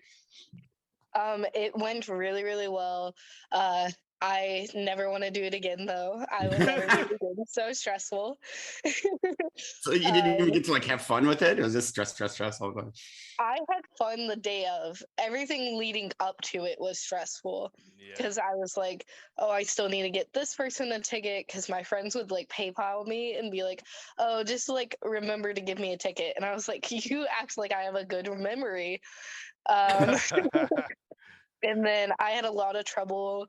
A lot of my friends were in Texas the day before, so I had to deal with like trying to get them from Texas all the way to Louisville, and then drive them to Indiana for the show. And then I was like, oh, I'm tired of people hitting me up. Leave me alone. And my show has been booked in my mind since August. I'm not changing it. Right. You had your promoter pants on a long time ago, didn't you? Putting this thing together. I was done.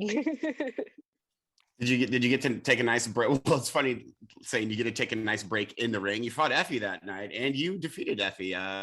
So did you finally get to enjoy the 17th coming of Space Jesus and that moment when you were in the match? I enjoyed my match so much. That was like probably my favorite part of the night. And then my second favorite was being able to watch Ace Perry and Nick Wayne. That was one of my like have to watch matches on my show, because I was like, the way like I thought about it was like, we have this thing called Night 4 in the Midwest, and we say that Ace Perry is the original Night 4 guy. And then Nick Wayne's one of the newer kids, and he's starting to become this new Night 4 guy. So I was like, this will be like a matchup I can't wait to see. And I just remember watching the finish, and I'm on the edge of my seat. Like, I know what's supposed to happen, and I'm watching it. I'm like, oh. And I was like, this is it. I was so angry. I was like, come on, guys. Oh, nice. Yeah. Yeah, was it really cool to be on that side of it, you know? I bet once you got in the ring with Effie, it was all gravy by then, right? Like, I mean, you know, all the business has happened. It's just you and him in the ring, and you know, you probably felt pretty comfortable by then. But yeah, what a big night that had to been for you to be, you know, on the promoter side. Yeah, it was insane. It was also great when I finally did get to wrestle. I was like, Effie went out first, and I just hear the reaction the crowd gave him. I was like, oh no, I really hope my pop is bigger than this. This is my show. And then and was it? It was. I was very shocked, because I had that moment of, I really hope I do get booed on my birthday show. It'd be great. Right. Would want to get booed. Like, it's my birthday, boo me. Right. Can't boo the Space Jesus. If nobody's you know, if somebody's tuning in this for the first time, Billy, you know, why do they call you Space Jesus? Like, how would you put that in a nutshell for somebody that hasn't seen Billie Starkz wrestle? So everybody has like their own idea of like how Space Jesus came along. Sure. But Space Jesus actually came from like an inside joke with me and some of my friends. Because this crazy dude, let's just start it there, went to a Jimmy Jacobs seminar. I was not present for this, but my friends were, and I showed up late, and they all started talking about this, and I was like, what's going on? You got to fill me in. And they are like, this crazy dude showed up. He's wearing a leather jacket, a shirt, had wrist tape on, biker gloves, like whole, like match ready basically. And this is like 3 or 4 hours before the show. And Jimmy Jacobs is doing a talking seminar, and he goes around and starts asking people questions. And he gets to this guy, and he's like, what's your gimmick? And the guy's like, oh, I'm a street fighter. He was like, that's not very like original. What makes you special? The guy's, well, I'm a street fighter. Jimmy was like, I don't know, dude. And the guy proceeds to take off his leather jacket, takes off his shirt, and what is revealed he was like, yeah, this will explain it all of why I'm special. What is revealed is a tattoo of alien Jesus walking across water. And oh my God. And Jimmy Jacobs just goes, okay, and nods his head and keeps going down the line. Like that His just reaction to it happen. too, like just okay, and then moving on. Right. Which Jimmy's the zombie princess, right? You know what I mean? So that's kind of a similar name there. That's hilarious, man. What a good tale there about that. But yeah, another thing too is you know, how would you explain your style in the ring? Like, you know, what do you feel like your best attributes are, like as far as you know, are you you think you're a brawler? Are you a little more of this or that, or you know? I'm definitely like very strike heavy, and I like dropping people on their heads, and then the only high flying move I have is a swanton. You won't see me jump off the ropes that often. But you do a nice swanton. I was watching your match with Sky Blue, and I was like, that's like a fantastic swanton. So you do it very well, even though that's your only top rope maneuver. I can do. By the way, really quick, but they're so scary. I have videos of me hitting a 450, but I was like, "This is terrifying." I bet it would be. Not something you're going to put. Flips are the reason why I would never consider being a wrestler. Doing flips. What did you say, AJ? Because you don't want to flop on the ring doing a 450. Yes, or on my head. Yeah.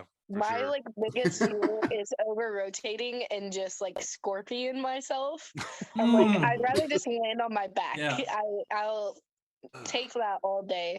But I feel like if I just over rotate too much, I'm just gonna hit my face. And I was like, I can't. I'm gonna just pop up and you're just gonna see my nose gushing. Right. With your feet like over your head, like that's horrifying. I'm never gonna do a 450, but I'm not a professional athlete either. Going back to the nicknames really quick, where did Blue Gremlin come from? Why Gremlin? So I just got called a gremlin because I was always like a hot mess and did whatever I wanted. And I was also like the small child running around. So they started calling me a gremlin. And of course the blue hair. So it just became the Blue Gremlin at one point. Well, that's funny too, because speaking of nicknames, the ones I have here are I guess it's not really a nickname, it's but by way of the stars, the mellow of the big Starkz brand, never lost, baby draw, space Jesus, Blue Gremlin. But the last time me and AJ was at a show, we called you Blue Tista because you took Jake Durden's jacket, put it on, and did the Batista machine gun, you know, like, and we were front row dying laughing. So yeah, we popped huge for that. Yeah, thanks for awesome. entertaining us.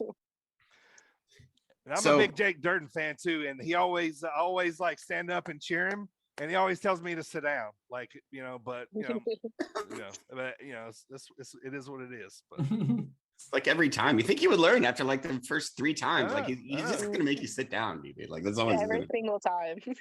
Yeah, it's never gonna be a different reaction. He's just gonna be like, sit down. Right. So there's something else I wanted to ask you about. So some of the promotions you worked for, you know, Black Label Pro, GSW, St. Louis Anarchy. You're the winner of the Tammy Jovi Memorial Cup. You have wrestled 79 matches for 37 promotions, and not just in the Midwest. You know, you've been in New Jersey, Texas, you know, all over the place. Whoa. Slow down here. Where do you find the time? Yeah, right. I know I talk fast when I'm. No. I'm talking about her wrestling at all these promotions. That is getting after it. You know what I mean? That's a lot. I love it. Where do you find the time to just, you know, study for like a test or something like that? How do you balance all of this? I actually have been dealing with that like this weekend. I literally take the ACT tomorrow at like 8 a.m. Nice. And then I have midterms this week. So I just finished my physics midterm and my math midterm today. And then I have to go do my Japanese midterm and IB literature midterm on Monday and Wednesday. Your Japanese do you take Japanese? Yeah, this is my 3rd year of Japanese. Well, you just made us all feel sorry for taking time out of your day to talk to us because, good God, you need to be doing You are something else. probably losing brain cells talking to us. So definitely good luck with your test break tomorrow. in the day to actually be able to talk to people and not just Yeah. be zoned in on school or wrestling. Nice. So what's your favorite thing, Billy, about being an independent wrestler? What do you love the most about it? Like, what draws you to it? What makes you want to wrestle that many times? Definitely just like being in the ring and seeing people's reactions. Like, I just love physical activity. I love running the ropes, doing this, and I love having like the creativity aspect of wrestling where I can put anything together, and I have like some new crazy ideas that I need someone to come over and come to the BSB Performance Center so I can try out some of my ideas. Yeah. AJ will take bumps for you. AJ will take bumps for you. I'm small. I can take a bump. Can you give some hints about what those new ideas are, or would you rather keep those a little to yourself right now? So some of it's just like some transitions to just get out of some moves that I regularly hit. So I want to do like a different transition into my head scissors tombstone that I usually do. So I had an idea for that, and then I wanted to do more stuff with like when people try to avoid the swanton instead of just eating crap all the time, maybe find a way to work around that. Right. Yeah. I get yelled at because I miss it so much. They're like, come on, you're back. One other thing I want to say too, as we're talking about, if nobody's ever seen you wrestle before, every place I see Billy wrestle at, you're over. And, was that the plan, to go in and just steal the hearts of everybody in the building and leave them wanting more? Because I feel like, if I've seen you wrestle at a ton of places, because, we go a lot of wrestling all over, especially in Midwest, United States, but, everywhere you get a big reception, when Blink 182 hits, everybody's like just totally into it, man. So was that the plan all along? You know what I mean? Or did that just kind of organically, people just loved Billy and they couldn't get enough of you? You know what I mean? Like, how did that happen for you so quickly? It was always like my goal to like just get connections from people, and if it's like loving me or just wanting to see me die, I just want something reaction where people want to see me. And I just know that sounds like very like crazy and like all the attention on me, but that's what wrestling is. Like, all these wrestlers want you to be paying attention. Definitely. So I don't know if it's anything I did directly, but I feel like it just happened organically over time because I'm just who I am. I'm a crazy blue-haired kid.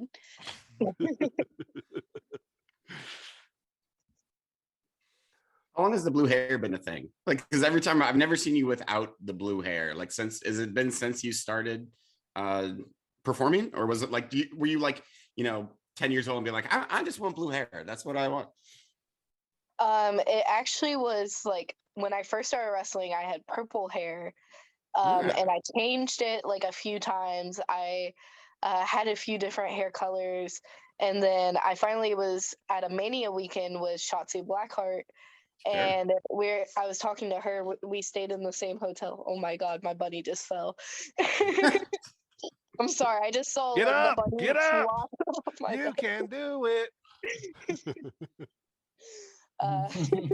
Sorry. That's fine. I don't even remember what we were talking about now. I just want to know if he's okay. He's good. He's moving. He just started grunting because he missed. But I was talking to Shotzi because we stayed at the same like Airbnb thing together, and we were hanging out. It was during the New Jersey and New York collective, and we were sitting there, and she was like talking to me about some stuff. She was like, "What's going to be your hair color?" And I was like, "What do you mean?" She's like, "It's a marketing thing. Like, they're going to remember you if you have this certain aspect, if you keep changing it, sometimes it looks like a whole different person. I was like, she's right. And blue is honestly my favorite color that I dyed my hair at the time. So I was like, I'm going to stick with the blue. So I've had it for like pretty much like a few months before that Mania, and then I've had it since. For me, I kind of feel like it ties in with the Big Starkz brand too, with the blue and the black too. Like I kind of feel, but real quick, if nobody knows what the Big Starkz brand is, kind of explain what that is and how it came about. So the Big Starkz brand is a group of people that are all really close to me, or I think they're just phenomenal talent in wrestling. Yeah. And it's just slowly grown and grown way past my expectations. It started as just a joke to cheer me up during the quarantine. I was missing wrestling. I was like, oh my God, I just want to be around people. Yeah. And my dad is a big fan of Big Baller Brand, which is LeVar Ball and all of his children. And he said he was the LeVar Ball of wrestling, and I was the Mello. And if anybody messed with Mello, he's gonna do whatever. Sure. And nice. Someone in the comments was like, "Oh, Big Starkz brand," and we like joked around with it and made some T-shirts. And then everybody was like, "Oh, this is amazing!" And now it's at the point where it's at where AEW people are wearing the wristbands, knee sleeves, and I freaking Dante bought like a sweatshirt off the website, and I was like, dude, I'll just give you one. Why are you buying this? Yeah. And I saw something getting shipped to Minnesota. I was like, oh, who's getting something from Minnesota? And I saw Dante Martin. I was like, no. Oh, that's cool. And then, I seen Lee Moriarty wearing it just the other day. He was up on the rope squatting. I seen his knee pad. I was like, oh, another BSB, but that's really cool. And a nice little side venture for you and you guys there, to go with your wrestling, man. That's awesome. Thank you so much. Well, Primo, got anything for us? Got anything? I do. Let's go. Let's kind of go outside the ring a little bit. Let's just get some of these funny questions in here. Let's start with do you play any games at all? I mean, obviously between all these tests and wrestling and everything else, do you have any time for games or anything fun like that? So I don't get to play very often, but when I do, I love playing Call of Duty. I recently got into Splitgate. I find Splitgate super fun to play. It's like Portals mixed in with a little bit of first shooter. Right. And then I love Dead by Daylight, but I feel like every time I get on, it's always too late at night where no one's on. So I have to be in the queue for like 30 minutes. And I was like, you know what? Do I really want to play anymore? Right. I understand that. I've actually done that for Dead by Daylight where I've sat there because I also I work late at nights and I'll get home and I'm like, I just want to play something, and I'll sit in the queue and just sit there and read a book or something until finally a match pops up and I'm like, oh yay. I'm probably a bigger nerd though. What was the first gaming system you ever played on? Ooh, PlayStation 2. Okay. PlayStation 2 or 3. Solid classic. I think it was 2 because it was my dad's old one, and it was right before we got a PlayStation 3. And then we also had the really, really old Xbox. I don't remember. Awesome. Yeah. Nice. No, that's good. What's your favorite music? I'm very all over the place with my music. So it really depends on my mood, but I do like a lot of indie pop. Mm-hmm. And then very emo-esque music. I love Neck Deep and the Front Bottoms. I love Machine Gun Kelly. Mm-hmm. I'm very Yeah, no, that's cool. It's good to have variety. What kind of food do you like? Oh, I am I like some spicy food, but I can't go past a certain level. If it doesn't taste good, and it's just hot, it's not good. But if it tastes good and has that kick to it, right. I love that. So I love Takis. I love ramen noodles, Slim Jims, all the stuff that's not good for me. You're Oh, right. that's Slim Jims are so good. Wait, you guys eat Slim Jims? Those are like vile meat tubes. How do you eat Slim Jims? Slim Jims, because you just It's dig it, dude. Just the texture when you're chewing it, it's just there. Yeah, I know. Snap I like into it. I like the I mean, snap. Yeah, I you like people are crazy people, and I disagree with you. I only get to eat them on like wrestling weekends because like the rest of the week I only have rice, chicken, and whatever vegetable. I either have asparagus, broccoli, or celery. And I'm like, I can't wait for the weekend. Oh, I can have yeah. my Taco Bell. Or and Slim you can just Jim. eat trash. Oh yeah, Taco Bell. That's what I'm talking about. Trash food's the best. That's T-Bell. Don't get me started there. I love it. Anyway, what's the what I that's hey, in this the Primo household we call it T-Bell. Okay. Anyway, what's the spice? We were talking about spicy just a second ago. What's the spiciest thing? I know you said it has to have flavor. So like the spiciest thing, like spicy wings, or what's the spiciest thing you've ever had? I've had like the ramen from hell at like a ramen shop. Oh, cool. Oh yeah, I heard about that. It's actually like not bad. It actually tastes really good. But like my brother had it, so I like helped him eat that while also having my regular bowl, so it like balanced it out. But like there was a point where all you got was just a spoonful of like hot sauce, but it tasted like the chicken broth and it was still good. But I was like, oh my God, I'm gonna be pooping myself later. Right, yeah, of course. I mean, yeah. That's like part of the adventure that you guys. Right, yeah. It's the whole experience. You stay home the next couple days. Here's a classic sit down Marks interview question that we haven't got to ask in a while. Pancakes or waffles? Waffles. Waffles are so much better. I'm never going to get a pancake person ever. Every single person that we've asked this to. Everybody Waffles. likes the little pockets. It holds syrup. Yeah, that's telling you, man. I don't even It's care also about that. It's just the texture. I like the waffles texture better. I like because the like crunch the pancakes too. are too flat for me. Even when they're like the fluffy, I feel like I'm eating cake and it's not good because it doesn't soak it up like enough syrup. Yeah. Yep. Oh yeah. I don't understand savages. Look at pancakes. I'm never gonna get a pancake. That's another experience thing. All right. So if you at this point in your life, if you had a biography written about you, what would the title be? Ooh, I really I kind of just want to steal like IWTV's like the life of, and then just do life of Space Jesus. Yeah, that'd be good. Yeah. I would buy a book called The Life of Space Jesus. Not gonna lie. I would too. I would say, Billy, speaking of Daniel McCabe's been on our show before, and we recently just watched his The Life of, and he had big things to say about you on that show, man, about you being the future of pro wrestling. I was like, wow, that's a pretty good nod there from McCabe. You had to be pretty happy with that comment, huh? Yeah, I was actually very surprised because I always like pitch crazy ideas to him and he'll look at me and he's like, don't do that. Nice. Yeah, we love Daniel, man. He's such a cool dude. Definitely. How was the SCI Invitational really quick? Because you were down the SCI Invitational. That's redundant. It's like saying ATM machine. Anyways, how was it this year? Like we watched it all on TV and it seemed like a great time. How'd it go? I loved the entire tournament. I was part of the Futures tournament, and it was a really, really great showcase of the upcoming talent.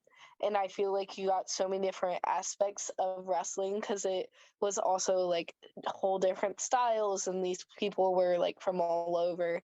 Like I'm of course in the Midwest area, and then they had people in Georgia and then Tennessee. And I think it was just a good showcase of all this talent that lives so far away from each other. Yeah, we usually go to that tournament, so I'm looking forward to getting back to that one next year. This year, that's when we sponsored Daniel's match, right? We did. Yep. So moving on here, we have so obviously all three of us sit down marks are pretty weird ourselves, but on a scale of like 1 to 10, what would you rate yourself as like weird or quirky? A solid like 7 or like 7.5. You're leaning towards 8, is what you're saying. Right. Easy. All right. I'll do this last one here, and then I'll move it back to AJ. So, what if any superhero in the world, who would you compare yourself to? I thought you were gonna ask me my favorite. My favorite's definitely Spider-Man. Okay, but I can't relate I have myself tickets to him. this Thursday. I know. I'm so excited. I promised my boyfriend that I would go and see it with him, but then I'm like, "Oh, I don't know if I can wait." Right. I feel you.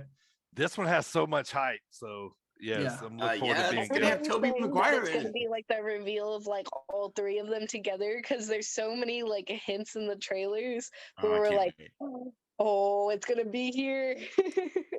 So Billy, who's your favorite Spider-Man then? Oh, Tom Holland. I'm sorry. I'm like the newest generation, and I love this man. I didn't mind any of them. Honestly. I love all 3 of them for different reasons. Yeah, same here. Same here. Toby's my favorite just because when I saw the original Spider-Man, and I think he's phenomenal. But I was like watching back like one of the older movies, and I feel like he gets lost in some of the scenes. A little bit, and like I feel like if he's brought in now as a Spider-Man, it would be like a whole different monster where he might overcome Tom Holland as my favorite Spider-Man. Yeah. Well, he'll be like old man Spider-Man. I was saying he's a man now. He's an old man. Yeah. Nice. He's like 45 or something like that. I feel bad for Andrew Garfield. He gets a bad rap. Like he's everyone's 3rd favorite Spider-Man, but he did a pretty decent job. He was bad either. It was just like these other 2 guys are just so phenomenal. Sure. Yeah. All right. Well, I appreciate you answering all these weird questions. I'm going to go ahead and throw it back to AJ back for some more wrestling stuff. More wrestling stuff. You have a match coming up with Gary J. How are you preparing for that? I don't have to prepare for that. I do my daily routine as always, and I feel like my preparation was last Mania, where I had a previous match with Gary, and I feel like I'm going in with a whole different mindset because I just won the Memorial Cup versus 2 Pillars of Anarchy already. Now I just got to knock down 1 more. Yep. So were you surprised when Gary J took the belt off of Jeremy Wyatt, who held it for like 19 years straight? Like, was that yeah, I know, right? I was very shocked. I was watching the match at the merch table while it was going on. And I was like, oh my God, this is great. And I thought it was going to be over so many times just because Jeremy Wyatt is a prick. But Gary fought his way through it, and I thought it was a phenomenal match, and Gary's deserved it for such a long time. Yeah, I agree. And there were so many Anarchy shows that I went to going home. Wyatt retained, like, and it felt like so many, man. So I'm looking forward to this. But a question, Billy, maybe you can answer this. Has there ever been a woman to win the Gateway Heritage Championship? I'm not sure, actually. I don't believe so. I don't think so either. If, I didn't, research or anything, but, just from my knowledge of watching Anarchy for quite a while. And, so this could be big. This match is January the 21st at Spalding Hall, correct? Or going back to the Spalding Hall. That right there is dope in itself, being able to go back there in Alton, Illinois. That is in East St. Louis. Billie Starkz versus Gary J at St. Louis Anarchy for the Gateway Heritage title. I'm looking forward to that match as well. But good luck there, and come back and talk to us after you're the champ, okay? Oh, say less. That's right. That's right. Really go ahead. Quick question about the cow. Where did that come from, and why is it so awesome? Why do you come to the ring with a cow? So I just genuinely have a love for cows. And like it's one of my favorite animals. And it would happen on like every road trip since I was like a very, very small child. We would drive past like the just nowhere Indiana and wherever else, and I would see cows and just scream, cows, brown cow, blah blah blah blah blah. And that was every time we passed cows. And it just stuck with me, and I love just the whole idea. I want to own a baby cow so bad and like raise it as my own. And I see like TikToks all the time of people like treating like baby cows as dogs. I'm like, Mom, I'm gonna bring a cow home one day, and we're just gonna have a cow in the house. I have a feeling like that's gonna happen. Like you're gonna bring a baby. Yep. When the cow stopped being a baby, would you like trade it in for another baby cow, or would you like just keep raising? No, I would just buy more. Like I told my mom multiple times, like if I ever like get signed and have too much money, I'm going to buy a farm.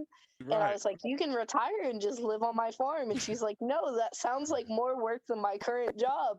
I do not want to be in charge of all your farm animals while you're at wrestling. I was like, boo. It is.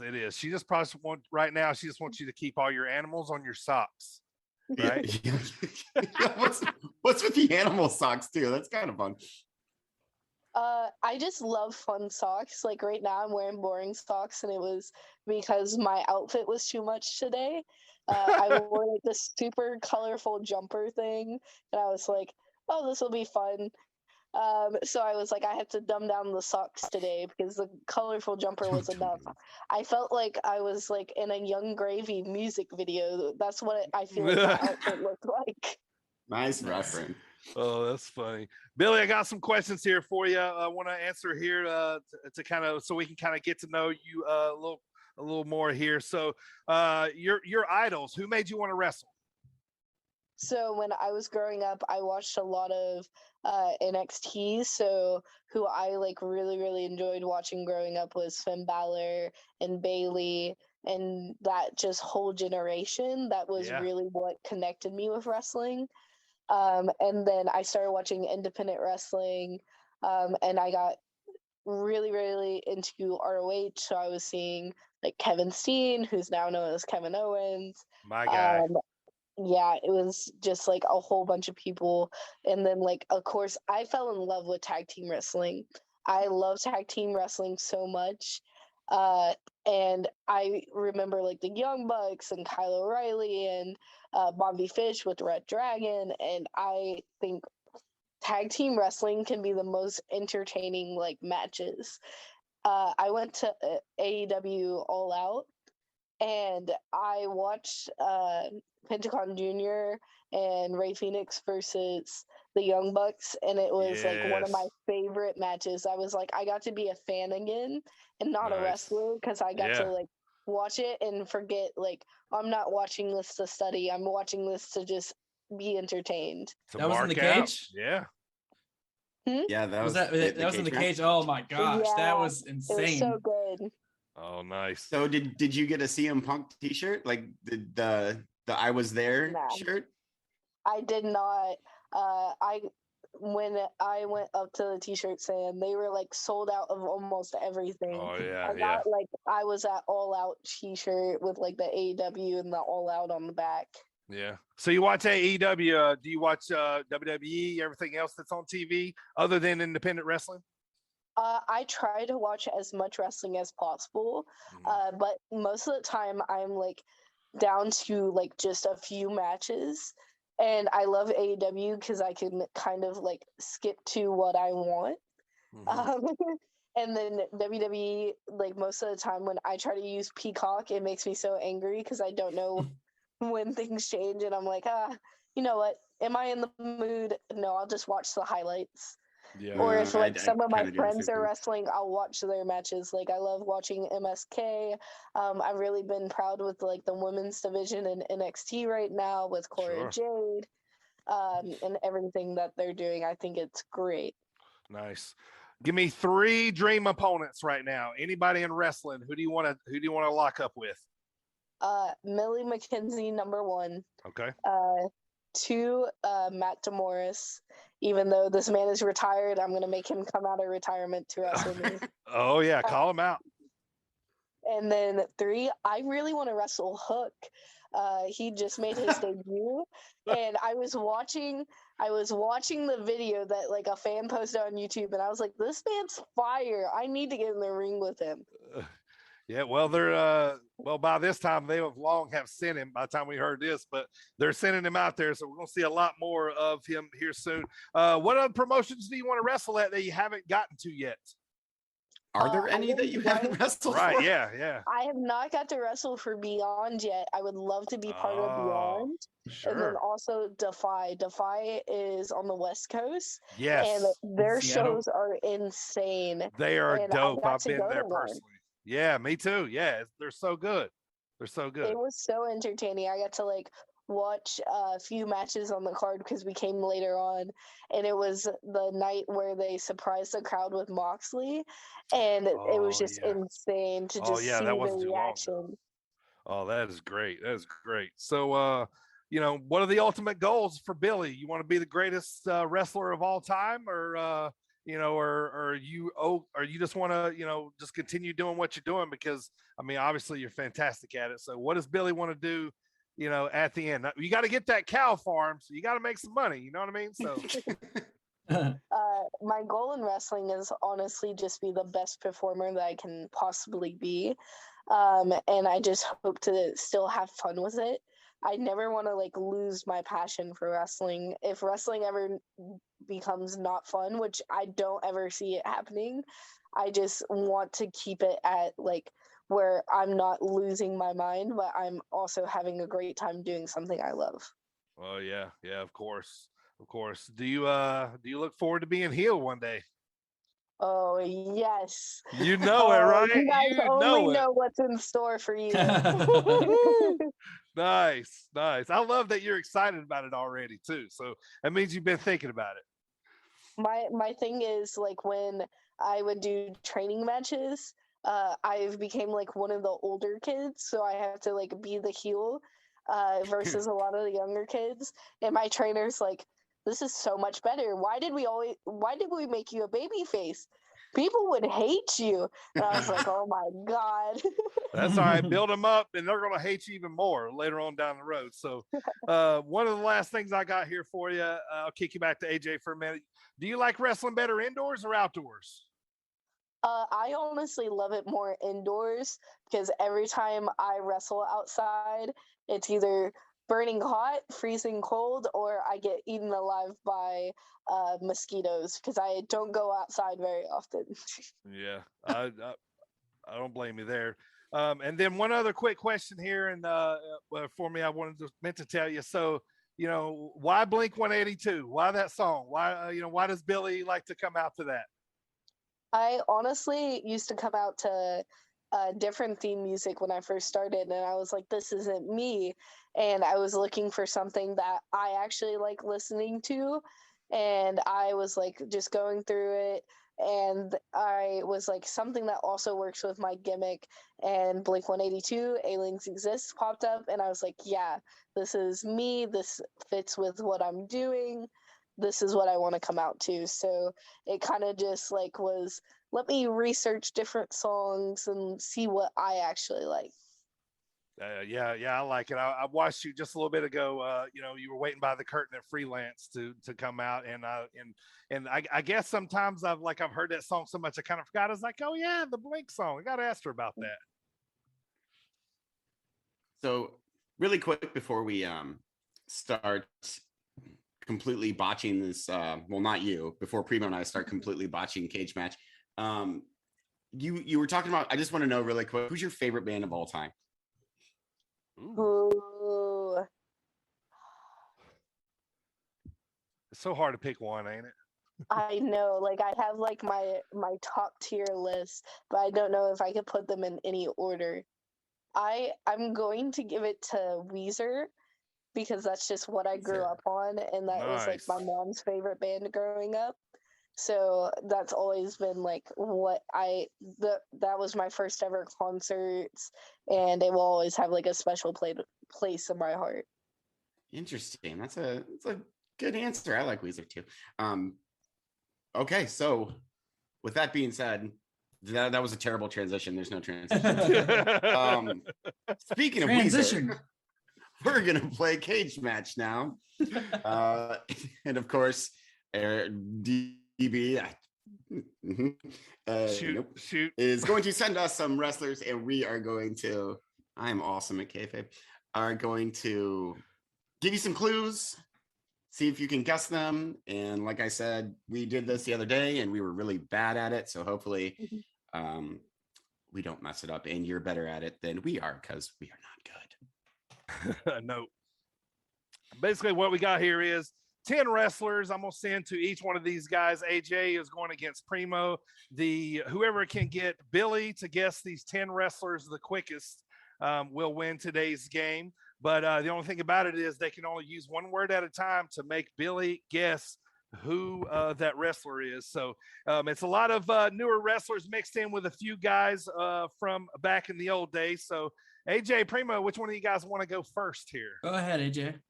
Damn it. All right. Okay, me, I guess me. AJ is going to go first here. Let me I'm send so these. bad at this. I gotta let you set the bar for me. Yep. I'm sorry. I might be like the worst guesser of all time. Oh, don't worry. It'll be It's be okay. good then, because I'm the worst hint giver at all. When you get one correct, you should hear this sound right here. And then we'll move on to the next one. This is right. Yep. All right. All right, you guys are ready?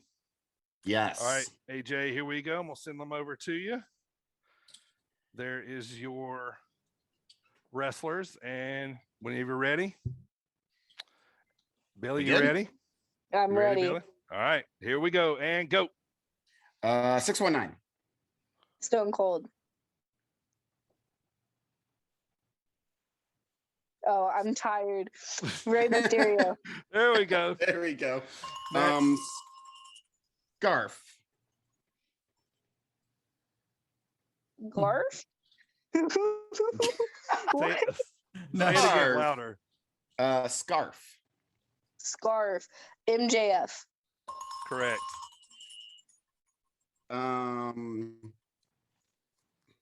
Cosmic Christmas, which is 2 words, but we're gonna go with it. Me, Billie Starkz. Knee pads. What? Team Taz. There we go. Oh, Dante. Correct. Heritage. Gary J. Correct. Brother. Hulk Hogan. Correct.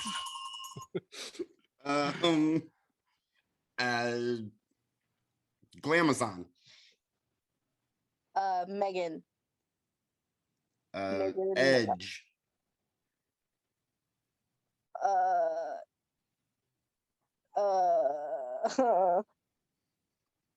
No. See, this is why I'm bad. I don't even know any more clues. Bird. Glamazon. Edge. Wife. Oh yeah, wife. Wait. I know her name. Why is my head hurting? I see her face. NXT. Wait, she's on. Oh NXT. my god. Give it to her, She AJ. We're going to the technically next is, one. you know, Beth Phoenix would be that one. Yep. Yes. Oh my god. I feel so bad. It's all right. Up next, figure 8. Ric Flair. Figure 8. Charlotte Flair. Yes. Correct. Swiss. Cesaro. Superman. Correct. Yeah. Oh shit, we just talked about her. Influence. Sky Blue. Hugger. Oh, Bailey. Wacky waving Correct. inflatable arm tube man.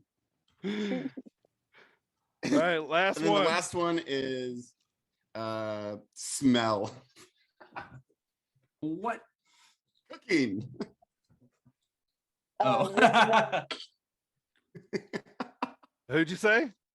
Red Velvet.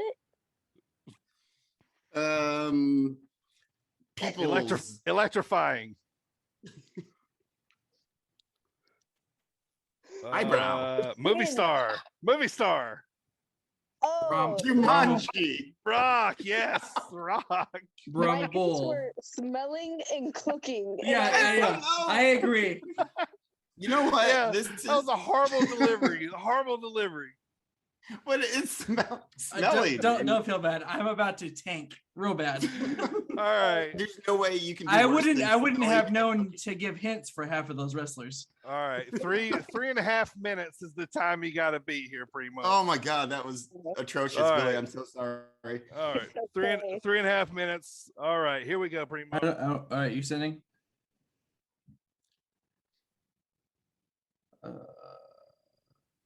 Okay. All right. Fire away. Go. You better. Are you ready? I'm ready. All right. Yeah. Cleaner. Freaking, oh my God. I know who this is. My brain. V Trigger. I know. Yeah, she knows who it is. Yeah, you got it. Omega. Oh my God. Yeah, it is. Yes, correct. Fiend. Bray Wyatt. Correct. Beast. Ryback. Oh, nice guess, but not it. Bigger Beast. Who's bigger than Ryback? UFC. Brock Lesnar. Yeah. Yes, correct. Goldie. Goldberg. No. That was a terrible one. Try smelling. What was It works every time. Blackheart. Yeah. Huh? Yeah. Vince? One half of DIY. There you go. Oh, Tommaso Ciampa. Yeah. It was way more than one word. Yeah, I know. What is it? Goldie. Yeah, because that's what he calls the championship. EST.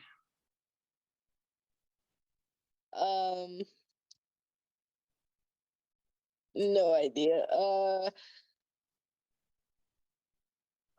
That's a good one. I'm on my own. Yeah. Against the wall. Braid. Yeah.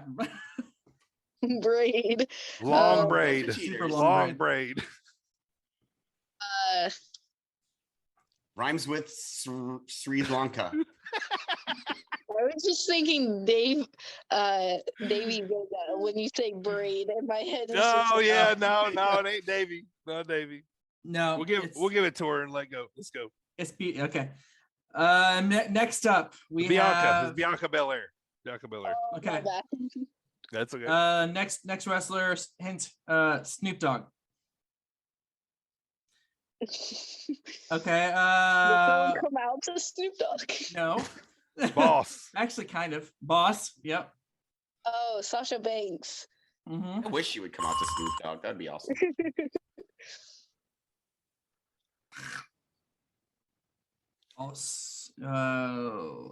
Is she Australian?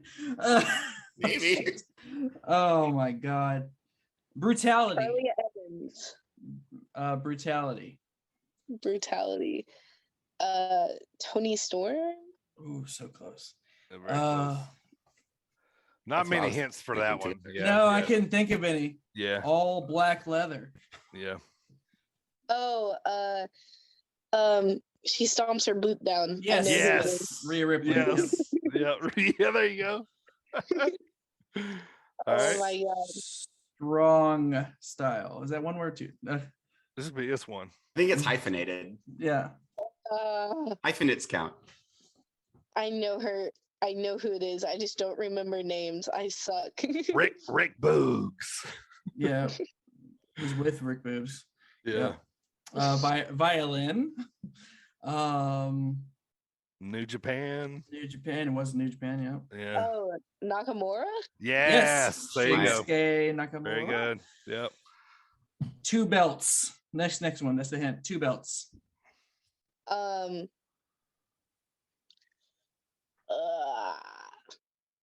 I want to say Roman Reigns, but it's not. The Irish Last kicker. Goodness. Last kicker. Oh, Becky Lynch. Correct. Last one. The hint I just came up with, I can't say. Go on, Primo. Go on. Well, I was just gonna say because it's more than one word. You sang a song for one of the hints. It's true. I was gonna say no longer Jamaican. Kofi? Yes. Well, AJ won by about a minute, so How was AJ that is even the possible? winner of Cage Match today. Oh my gosh! Thanks for being a good sport. Billy. Thanks for being a good sport and playing along with us on that. Ruined your chances. No, yeah, it's all right. We kind of do it for the debauchery, so I mean, it's it's kind of like why we do it. So I think we all fail at that game. We definitely would. Every single one of us, even Billy, you. When Billy, you were we've even playing. It's been a big pleasure having you on the show here today. We don't know what your Christmas plans are, but we hope they are absolutely great and phenomenal. Wish your family all the best. Is there anywhere that you know of right now that you're going to be after the first of the year? Ooh, I don't think anything else is announced yet. I will be part. So I was like, I don't know what I'm allowed to say. Allowed to say, right? Yeah, I thought about that. Yeah. So just know that you'll be everywhere, I guess, right? Definitely. That January 1st weekend, I will be with GCW and the New Year's show, so I'll definitely be up there. I don't know if I'll be wrestling, but you'll see me if you're in the area. Oh God, you're not going to do a death match, are you? Sauce, red is green. Wow. Oh man, I don't want to talk about that. But we had a blast having you on the show today. Plug your socials, tell everybody where you are, where they can get that Big Starkz brand merch, all that good stuff. If you want to check out some of my merchandise and grab a Big Starkz brand t-shirt, it's all at bigstarkzbrand.com. It's also linked to my Twitter bio, and all of my social media is at Billie Starkz, BILLIE. And then Starkz is STARKZ. Boys, anything you got here for Billy before we say bye? Just thank you. And you're wrong about waffles. One of these days, I will get someone on my pancake team. Hasn't happened yet, but I don't understand. The new day is about all you have. To actually rebuttal that. Thank you for coming on, and you are correct about waffles. And yeah, just have a good Merry Christmas, and once again, thanks for coming on the show. Thank you guys so much for having me, and I hope you all have a great holidays and everybody listening. But I want to ask one question before I leave, because you guys all got to ask me questions. Okay. So reverse card. Favorite movie? Oh, okay. That's easy for me. DB, you go first. Mine is Hoosiers. I've always loved basketball. Was like my first love. So Hoosiers has always been my favorite movie of all time. Yeah. What do you got, boys? Oh, I have so many, but one of my top favorite movies is there's two I was gonna say, but we'll go with Law Abiding Citizen. Law Abiding Citizen. So I'm a weirdo. My favorite movie of all time. I don't even recommend it. It's called Magnolia by P.P. Anderson. It's so weird. You don't recommend it. Really don't watch it. It's so I don't strange, recommend but it. it's like the best movie ever. I love it. That or Gangs of New York. I love Gangs of New York. This is gonna be like my new routine, just asking at the end of podcasts. Yeah, that's great. Like different shows and movies, so I have a watch list when I'm on the road, so I can make fun of your guys' choices. Oh, there you go. For sure. Yeah. Next time you come on, you can call us out. So tell us what movie is your favorite, so we can watch and equally make fun of you. Oh, easily. Mine is Heathers, and I get made fun of all the time by it because I don't it's even know like, what that is, but I'm watching. Oh, That's actually a really good pick. Oh, it's great. My boyfriend thought I was crazy when he watched it for the first time. He's like, "Why is this your favorite movie? They're trying to blow up a school." Yeah, there are some teenage murderers in Yes. that. It is a good movie though. Hey, to each their own, I guess, huh? I mean, so I'll check it out. So we'll all reconvene here later on down the road. But thank you, Billy, for being on the show today. We really appreciate it. Go check out Billie Starkz. She's all over the independent scene in the Midwest. Look out for this girl being all over the United States. If you don't know about her, you will hear very, very soon. She's taken over already, and I think 2022 is going to be an even bigger year for Billie Starkz. So for Primo and AJ, I am the Dirty Bird, and that's going to do it here for this interview today with Billy. Billy, say bye to the masses. Bye-bye. Have a great day, you guys. All right, that was our absolute fantastic interview with Billie Starkz. I had a great time talking to her, guys. What'd you guys think about talking to Billie? She was a whole lot of fun. Yeah, she was. Yeah, and I actually feel sorry for her that she had to put up with me and AJ. All right, here's the rules of this game that we're going to play. Right. Now allow us to break these rules and completely confuse the shit out of you. I tell you she what, was a man, good sport. She was. It was great to have her on the show. I was excited to have her as me and AJ both live in the Midwest. So we get to see Billie Starkz wrestle a lot. But coming up here, as she talked about, she's got that big match coming up in January. Get your tickets to this show, St. Louis Anarchy. She's going to be wrestling Gary J for that Gateway Heritage title. And then also go check out her Cosmic Christmas card that she just put on IWTV that is on there right now. And thank you, Billie Starkz, for being on the show. Go check her out. Yes. She's on a card in your area. Get to seeing her, man. For sure. Thank you. We'd love to have you back sometime. It was a lot of fun. She was really easy to talk to. If you haven't seen her or gotten to see her yet, for sure go check her out.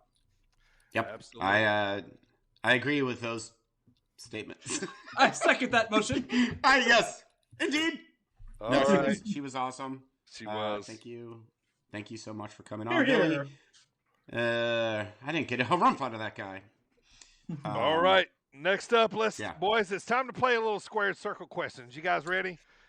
It's been a while since we got to play a game. I believe I got smoked last time. You do? No, wait, no, I got smoked at music class. I guess music class. I smoked you at music class. I can't remember who won last time, but it's all about who won. I think I'm still the champ each and every night. I think you are the champ. So, all right, let me give you a couple little rules about this week's session here. So, all right, the normal rules are we have 3 categories: wrestler, pay-per-view, and potpourri. Now, potpourri today is just trivia questions. Today's possible points are going to be 5. So I have 5 questions for you, 5 points.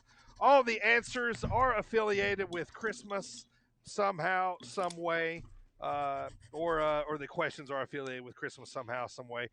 So I will read facts about each category, and the boys will only have one answer to holler out. And once they holler out their answer, that answer is their answer. And if both guys incorrectly guess, then we'll re-rack them and start back over here. So, all right, AJ, I think you are the champ here. So you want to start with wrestler, pay-per-view, or you want to go with the potpourri to start? We're going to go with wrestler to begin with. The one, what does that say, Primo? It says, can you see it?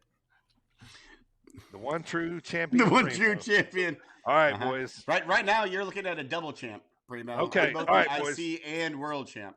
All right, this particular category of wrestler is going to be a verbal answer. So you guys are going to be answering verbally for this one, okay?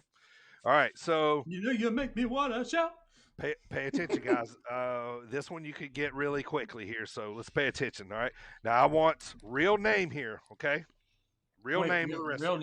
Real name. Here we go. This wrestler was born June the 7th, 1965 in Bloomington, Indiana. He debuted wrestling in 1983 and was billed at 6'2", 287 pounds. He was trained by Dominic DeNucci. He's basically worked for every wrestling company there's ever been. He is a legend and icon, and this man really loves Christmas. but he is billed from Mick the boiler Foley. room. Mick Foley is the answer correctly. Let me finish out here. He is billed from the boiler room, Truth or Consequences, New Mexico, and he's Mick also Foley! known as Dude Love and Cactus Jack. So, yes, God damn it. this man, Mick Foley, loves Christmas. So, Primo gets the first one on I almost the said board. Mick Foley, too. God Actually, damn it. I got this for you. Fuck you. Correct answer. All right, let's go ahead and do pay-per-view here next, because potpourri is going to be all writing down. So another verbal answer here for you boys. Pay-per-view. All right, so I'm going to give you the pay-per-view and all the facts, and once I'm done reading the whole card, then I want you guys to jump in. What I need you guys to tell me is what year this pay-per-view took place. Okay? No, God. Okay. So I'm gonna read everything. So I'm gonna read everything out to you first, and then you guys can get your brains to working. Here we go. This pay-per-view was held on December the 18th, Baltimore, Maryland. There was 9,000 people in attendance, and 179 people bought this pay-per-view. I'm sorry, 179,000 people. Not a lot. Not good. Sheesh. This one sucked. All right, here we go. Not good. Zack Ryder defeated Dolph Ziggler to win the United States title. Air Boom defeated previously mentioned Primo and Epico. RKO Randy by himself defeated Wade Barrett. By himself.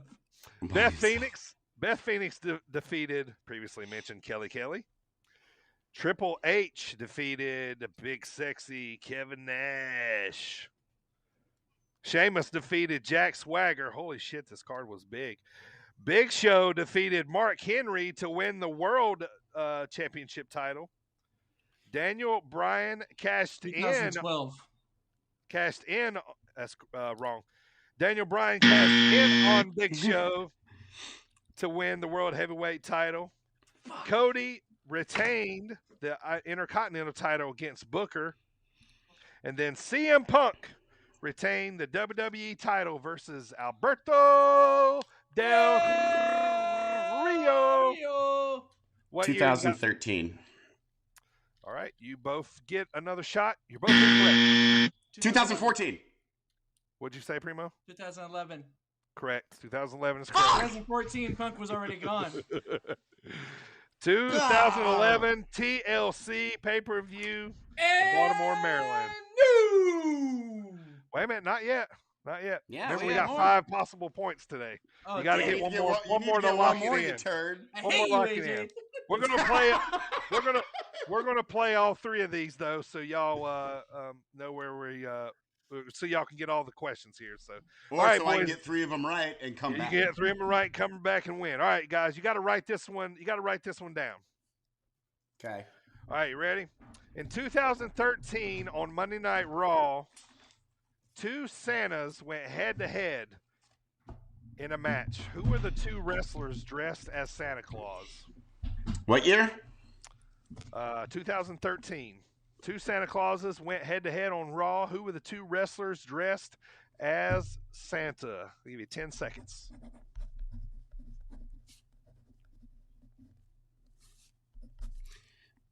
All right.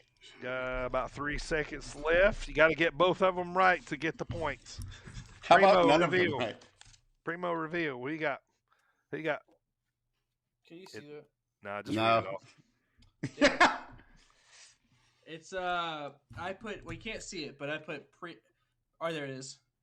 R-Truth. Oh, shit. Santino. Yep. That's incorrect. Those are good guesses. Those are way better than my Those are guesses. good I guesses. put AJ, what do you got? Hacksaw Jim Duggan and Big Show. I don't fucking know. The correct answers are Mark Henry and Damian Sandow. That one was hard. That was hard. Damian Sandow. Damian Sandow. All right. All right, guys. Next question here. 2 to go. All right, listen up here. This one's pretty good. Prior to a match versus John Cena, what heel infamously ran over Santa Claus with his limousine? Now, this was during a feud with John Cena. What heel infamously ran over Santa Claus with his limo? All right. Why can't I reveal. think of his actual name? Primo says JBL. You said Junior Fatu? Sure, why not? You mean I did it for The Rock. Those both are wrong. What's his name? The answer is no. Umaga? No, it was fucking. Junior is Rikishi, isn't it? Rikishi, thank you. Part Why two, couldn't yeah. I think of his name? Well, the answer was a Never guy fought John Cena. I just mentioned. I thought you might pick up on it, but it was Alberto Del Rio. The crowd nearly booed him out of the building. That fucker. Why did he even have a limo? I hate him. All right, well, Primo's going to win, but AJ, this one's another fun one here. I want to see if you can finish up strong. All right, here we go, guys. This one, see if you guys know where this happens. On December the 22nd, 1997, Stone Cold Steve Austin famously stunned Santa Claus on Raw. What town were they in? Yeah, you can do verbal. Sure. Verbal. What town were they in? Chicago. Chattanooga, Tennessee. Worcester, Massachusetts. Worcester, ladies and gentlemen. And is that from our famous Stun Christmas? It is. It's from that exact very T-shirt that we have up right now on TeePublic. Yep, that is where it all happened. So, Primo, you're champion for the Christmas edition of Squared Circle Questions. Very good job there, my friend. I relinquish my hobo belt, but there you go. Primo. Oh no, get that out of here. All right, it's time to close the show, boys. Belt. I want to thank Coastland Apparel for sponsoring the show today. Also, Jet Designs, look them up on Facebook. I tell you what, Jet AJ, Designs. Let the people know where can they get the Sit Down Marks podcast each and every week. You can get the Sit Down Marks podcast on Spotify, Stitcher, iHeartRadio, Apple Podcast, Google Podcast, live every Friday before the Thomas Bryce show at 6:45 Eastern Standard Time. Number one. Thank you. And there's another one in there somewhere. Radio Gaga. Amazon. We're Queen now. Yes. Hey, Radio AJ, Goo Goo. AJ, some inside pod stuff here. Number It's 9 tells you exactly what to say. I know, but it's more fun to try and remember it and then completely vomit.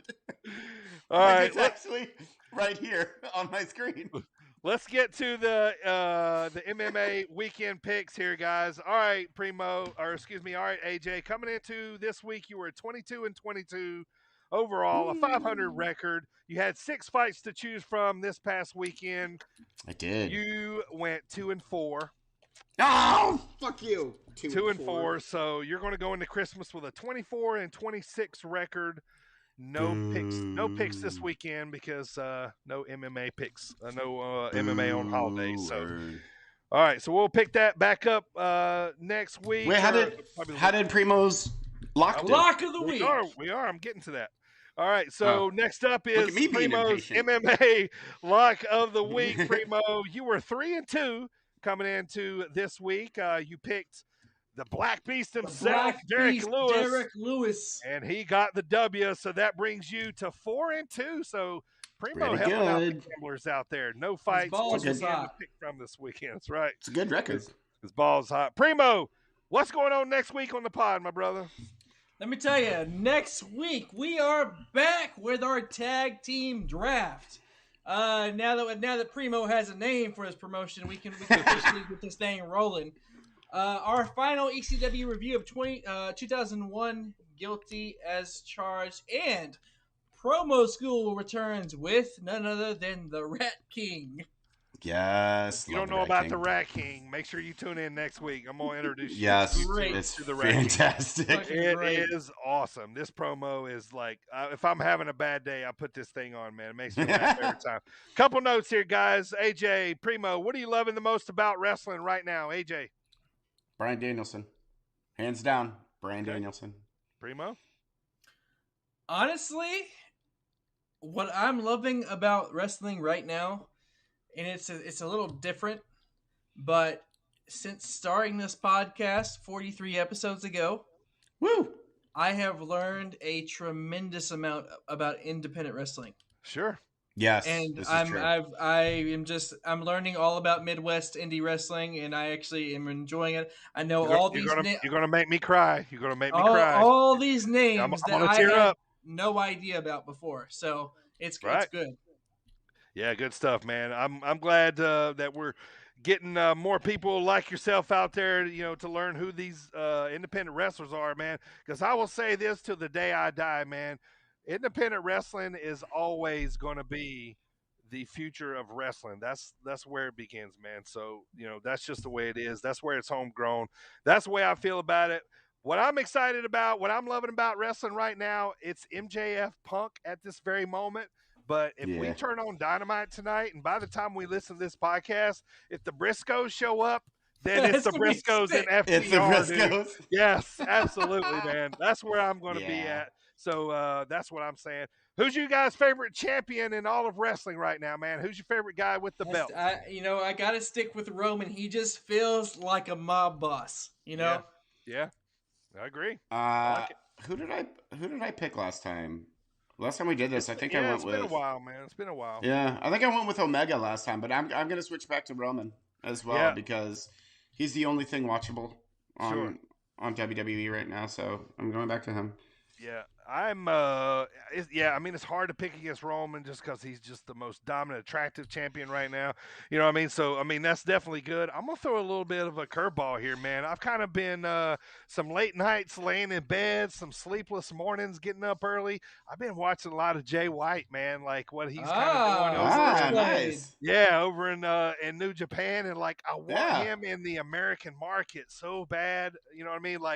This Jay White, we've had Jay White before, but this Jay White, you know what I mean? Like this guy's, man, print the money, dude. Print the money. It's good stuff. But you guys got any notes here before we end? What do you guys think, man? Is Sammy losing the title to Cody tonight? What's your guess on that? I think that would be the wrong move. I also think that would be the wrong move, and I don't think it'll happen. I think that Sammy will retain it. I'll say the right move is only if it's a heel turn with Cody, but I just don't see it like y'all. You know what I mean? I don't. Also seen Enzo he's been on a lot of posters for MLW lately. Oh, he came back to life after getting buried by Jerry Lawler. Yeah, so I guess he's going to be coming back on there. Also wanted to announce, we talked to him a while back before the big Zawa show, but we're bringing back Hartenbauer, man. He's going to be our first guest of 2022. Okay. We're going to talk to him before the big Zawa show, January the 8th. He's going to be defending the Zawa Live Championship against JJ Garrett. So we're going to be there for that, but we're going to bring Hartenbauer in, man, to talk about that. So we got that coming up after the first of the year. What you guys got here, man? Anything before we get ready for Santa Claus? Anything? I'm glad that December to Dismember is over, and we never have to think about it or watch it again. It's funny, though, because we watched 2 legit ECW pay-per-views in the past 2 weeks, and then go and watch this WWE produced ECW pay-per-view. Yeah. And while the production value was there, the quality of the show itself and the matches were terrible compared to the OG ECW. It was bad. It was very, very bad. Now, granted, they obviously had the star power, the Hardys and the people that were in the main event. Now, the main event itself was not good. Right. Yeah, it was, man. And, sometimes we really enjoy going back watching old wrestling. Sometimes we really need to watch this, kind of the bad stuff to, I guess, make us appreciate that, we had to go through bad times, to make us appreciate And I'm really looking forward to after we do this last ECW. I'm looking forward to our Royal Rumble. I can't wait. Yeah, for the very good. Yeah, we're going to be watching the Rumble.